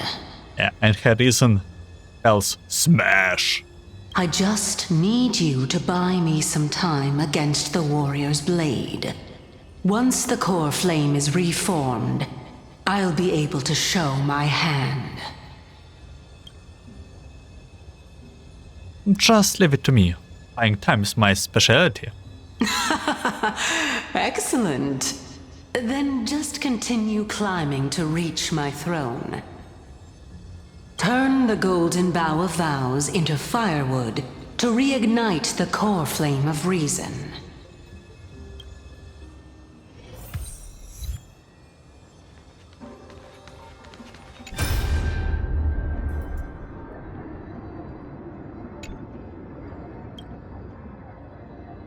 Similar looking female scholar, female. One strike that it all took. What kind of monster is this Black-Clad Swordsman? They have vanished without you. Our Takama or defendants crumbles. We cannot halt. Run. Tainane, save yourself. No, I'm not leaving without you. This won't be our end. Artakama. Okay. No, listen to me. Just go. Don't talk like that. You are a crisis heir, remember? How many crisis heirs are here? I have spent my whole life chasing your shadow, looking up to you, golden blood. Don't you dare give up now. Here, try grabbing onto my shoulder. Tainane, behind you. No, when did the black-tide monster? The others, they are... You never listen, just like when we were kids. Guess we are born troublemakers, sis. Dad never caught a break with either of us, did he? Remember how you used to drag me out of your schemes? Into your schemes? Sister. It does not matter anymore, sis. We will all end in the same way. Dad would be proud of us. Monsters of the Black Tide. You want to harm Artakama? Why don't you just try it? It looks like if Tainane is talking somewhere from the sister's body. You imagine it must be some kind of weapon. Taking something. God, I need to concentrate while reading. So let's... I'll leave it to you, children of humanity. May you be blessed with good fortune. Let's see. It seems like a fierce battle will be inevitable. Don't worry, Trian will protect everyone! Yeah, let's hope this will be the case. Or like, hope you will protect everyone without, well, sacrificing yourself. Ahead lies the Luminary Throne. And also, the battlefield that we're about to step onto. Ma'am, Memmy,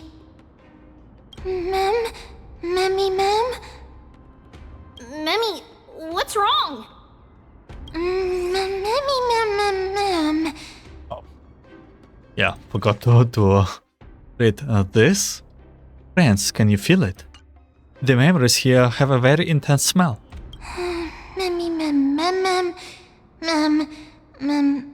Ma'am. There's a scent of bulrush, sand, and the blazing sand. Son. Is this Professor Anaxa?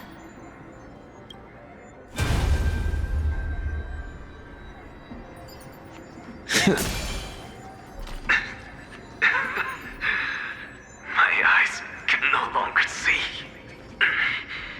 No matter. All I have to do is to place this body at the core of the array.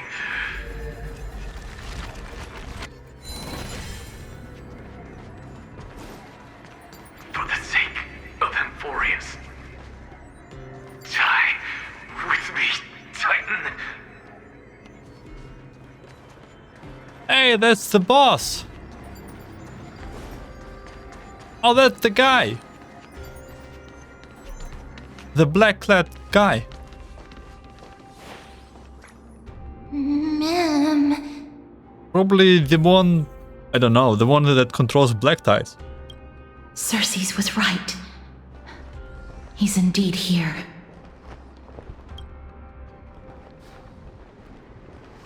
Who is this black-robed guy? Mem.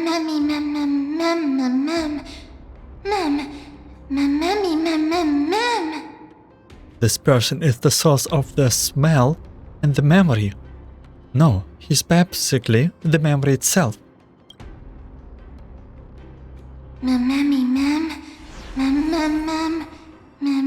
Whoa.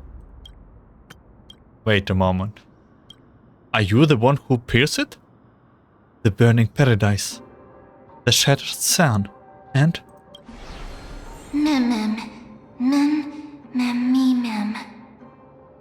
carnage, death, and destruction.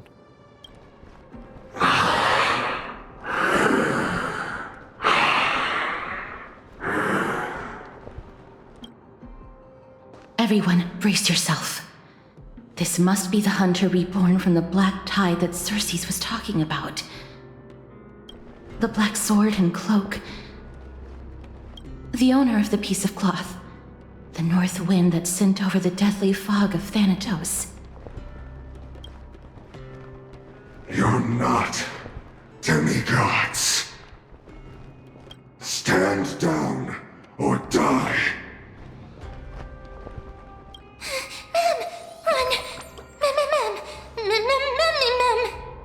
Quick, run. It is just us. We won't be able to defeat them.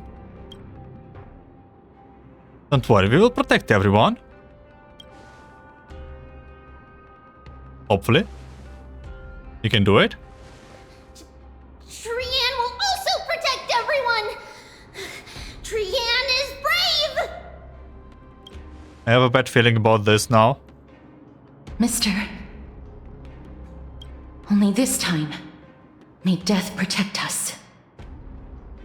That's a phrase that I hear often.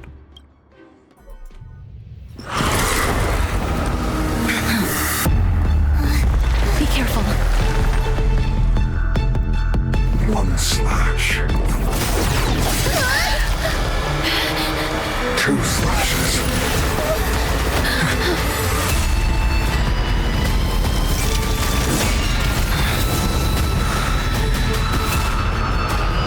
Three slashes are enough. Who exactly are you? Let's try it this other way. So powerful. Circes was right. Life is not so fragile. Offer your souls to the fire. Not good. Be reduced to your death. In that case.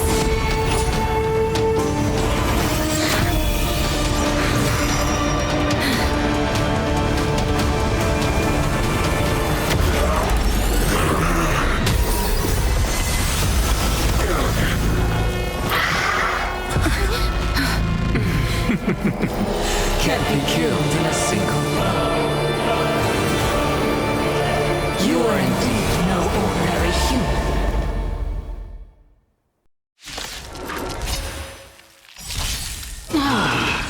How annoying. Children of humanity, don't waver now. let's just destroy them, one by one. Right, enough reason. Well, smash! I'm not in a hurry The anyway. dead return!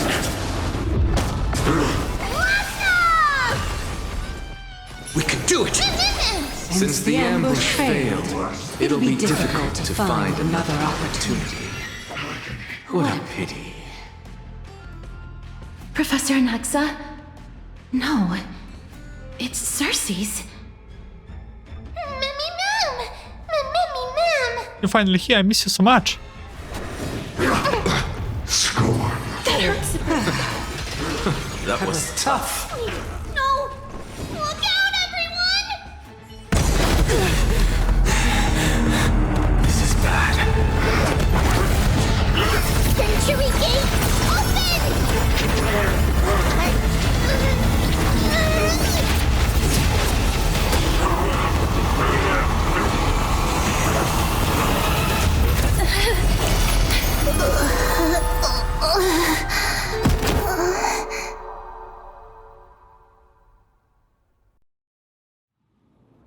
Was quite hell of a start. Shortly after in Okima. Phew. That was a close call. Thank goodness that we returned to Okima unharmed. So, with that, we will be leaving the first part. I guess, quite a tough opponent. I do not know why the cinematics are so loud, but they are really loud. I'm kind of managing here the tone. We will not be looking in our book. The part is already quite long enough for not to do this. So yeah, I'm just dividing them. I do not know in advance how long there will be, but yeah, we did found quite a big exploration in the grow, like the tree, and nevertheless, everything is pretty much okay now. Let's see how it goes. Happy that Anaxa is here with us. He seems like a cool guy. I really like his how they portrayed them. Let's see what he has to say next in part number 2. I will be thanking you for watching and listening. I wish you a good day and afternoon and see you in part 2. Take care.